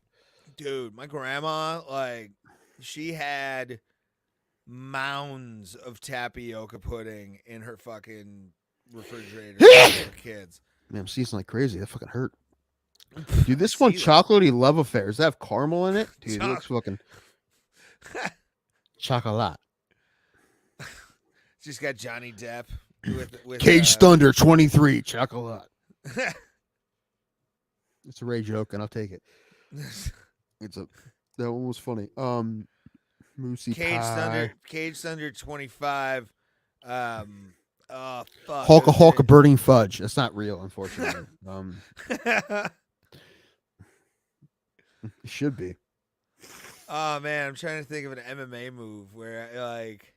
Here it is, Stephen Colbert's American Dream. Yeah, dude, my brother ate the fuck out of that for a while. It's oh my gosh, dude, I think I'm pregnant. Like I'm looking at all these fucking flavors of man. Well, I mean, in Vegas. Who knows what I did in my sleep? I mean, womp womp womp. But a hunk of burning fudge. Trying to think. Yeah, Ben and Jerry. I don't know. I'm okay. I wish Ruggles was still around. You know what? Nothing wrong with Ruggles. Not bad. And like Bluebell's solid ice cream as well. But here's the thing. Honestly, I mean, it costs more than anything else. But listen, I haven't had better ice cream you can buy in a store. Actually, I don't think I've had better ice cream, period, than Ben and Jerry's ice cream. Okay? It's the truth. That Angel stuff's pretty good too. Can't remember. Do they have New York Super Fudge Chunk? But Tim, do you remember the 21st night of September? Do you remember the jingle for Ruggles ice cream? Was that the one with fucking Garfield? Yes. Where it was like scoop, scoop, yum, yum. Ruggles ice cream premium. Yeah. Mm-hmm. Unfortunately. Ray. Next week, our Thursday show is going to be on the 21st. You know, it's going to be called. Do you remember the 21st night of September? Do you remember? 2 weeks. The 21st night. Yeah, 2 weeks of September. Yeah, 2 weeks. I thought you said a week. I'm like, I did say a week, no. but I meant 2 weeks. Yeah. We're gonna have to go to Walmart just for Ben and Jerry's. I'm hungry too, you son of a bitch. Like I I've been having an ice cream craving, and I think it's gonna fucking cave here soon, probably tomorrow. Just I might just go send me a thing on Messenger. see. I broke down, Ray. Well, the thing is, if I go to the creamery, there'll be a portion size. If I go to the store, I buy a whole fucking pint. And Yeah. So I think that's, even though, man, I want New York super fudge chunk really bad. Yeah, I think I'm gonna. I think I'm gonna get some Italian food tomorrow from that place and warm it up at home because it's so good, so Let's fucking do this. good. You and Ray, you don't know who Tim is. Gonna pick this week in Seiko or a Blue Ho. I guess you'll have to wait and see. Who is Tim's hero of the week? Now, one of my nominees was that Astros guy. That guy was badass. He's a nominee. I like Another it. one. Oh, Coach Prime. First game at the helm. Fucking upset. Colorado beating last year's runner-up TCU. Yeah. See that? Yeah. Yeah. Coach Prime, dude, I think he has 80 new players on his team. He got rid of fucking everybody. Hey, man. His son's playing quarterback, dude. Yeah, good for him. I don't think they're gonna be a great team this year, but the fact that they first game straight up the fucking beat TCU, that was a program that was hot garbage for a long time. So he poached the head coach of Kent State, who was a good coach, to be his OC. So he's gonna have a good program there. I mean, that was a great first win, but that's impressive, the first win. But I mean, they gave up 42 points, but I'm saying overall, it's a good win, and he's going to have a good program there eventually. Oh, he might have a good year this year. So I could see Dion coaching his son in the NFL. Like whatever team he would leave Colorado once his son got drafted and be like, "Make me an OC. Look what I did at Colorado." Honestly, one of the most unbelievable athletes of probably maybe all time. Him and Bo. Yeah, but the thing is, Bo was a better baseball player, but he wasn't a Hall of Famer in either, right? So Deion Sanders might very possibly be, and also I don't even know who number 2 would be, the greatest cornerback of all time. He probably is, and I'm going to say he is, and the fact that he even, when you're the greatest at your position in the NFL, and the fact that you even bothered playing baseball, and you look at his numbers, they're better than you think they are. No, they're fucking fantastic. I mean, bro. He wasn't amazing, but he was pretty good. He was a solid ball player, and he could run like the wind. And the fact that he was number 1 in one sport and pretty decent in another one, why you would even bother? But that's fucking crazy. Remember when he came back to baseball after being in the NFL again? I think it was with the Ravens, but he came back to baseball. His first fucking game, he hits a goddamn home run. He was a special hit and great outfielder too. Had hops, could run the fucking bases. He was really good at what he did, man. Deion Sanders all around was one of the best athletes this country has ever produced, for sure. But and like you said, his baseball numbers were actually fucking good. For a guy, career batting average of 263. That was pretty fucking solid, man. I mean, not a fucking Hall of Famer, but 39 home runs, 558 hits. How many stolen bases? 500 hits. No, 500. Yeah, 555 hits, 558 hits. That's fucking impressive for a dude who played football as well. 186 stolen bases. How many seasons did he play? He played a lot. Parts of 1, 2, 3, 4, 5, 6, 7, 8, 9, 10 or 11. I lost count because he played for a bunch of different teams. But dude, he was in his prime of his football career, and he's being the best whoever did it. That's fucking nuts, man. It's nuts. Hey man, I wish there were more guys like that. I mean, we I already wish guys would even attempt it. the only other guy that I can think don't of thi- right now is I like don't think any Shohei team would- Ohtani just being that great of a baseball That's player. that. Yeah, but that's just a one sport. I But know. yeah, playing both ways in ways that no one has. Yeah.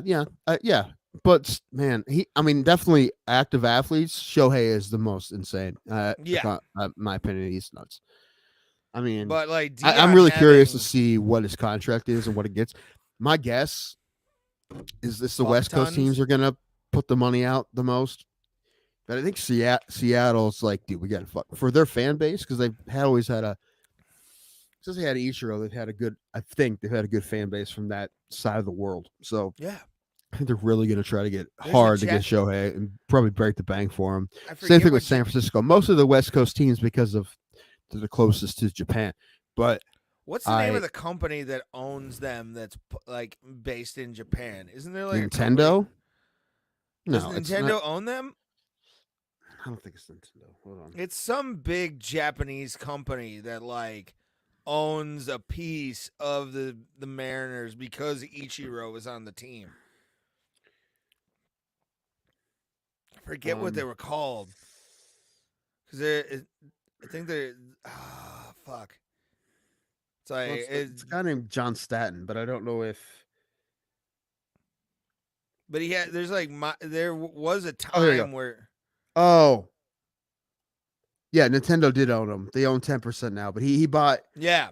in 2016. He bought the Mariners from Nintendo, but Nintendo's a minority owner. But they used to be Okay. Nintendo. Yeah, Well, yeah, because Ken Griffey Jr. I think it was also because they had that Ken Griffey Jr. baseball games on like the NES and Yeah. the Super NES. right. And dude, I remember fucking that year. Number one, they broke the wins record, and even Brett Boone and who else was on that team? They had a fucking great team, and then but Ichiro coming over and just like no one can get him out.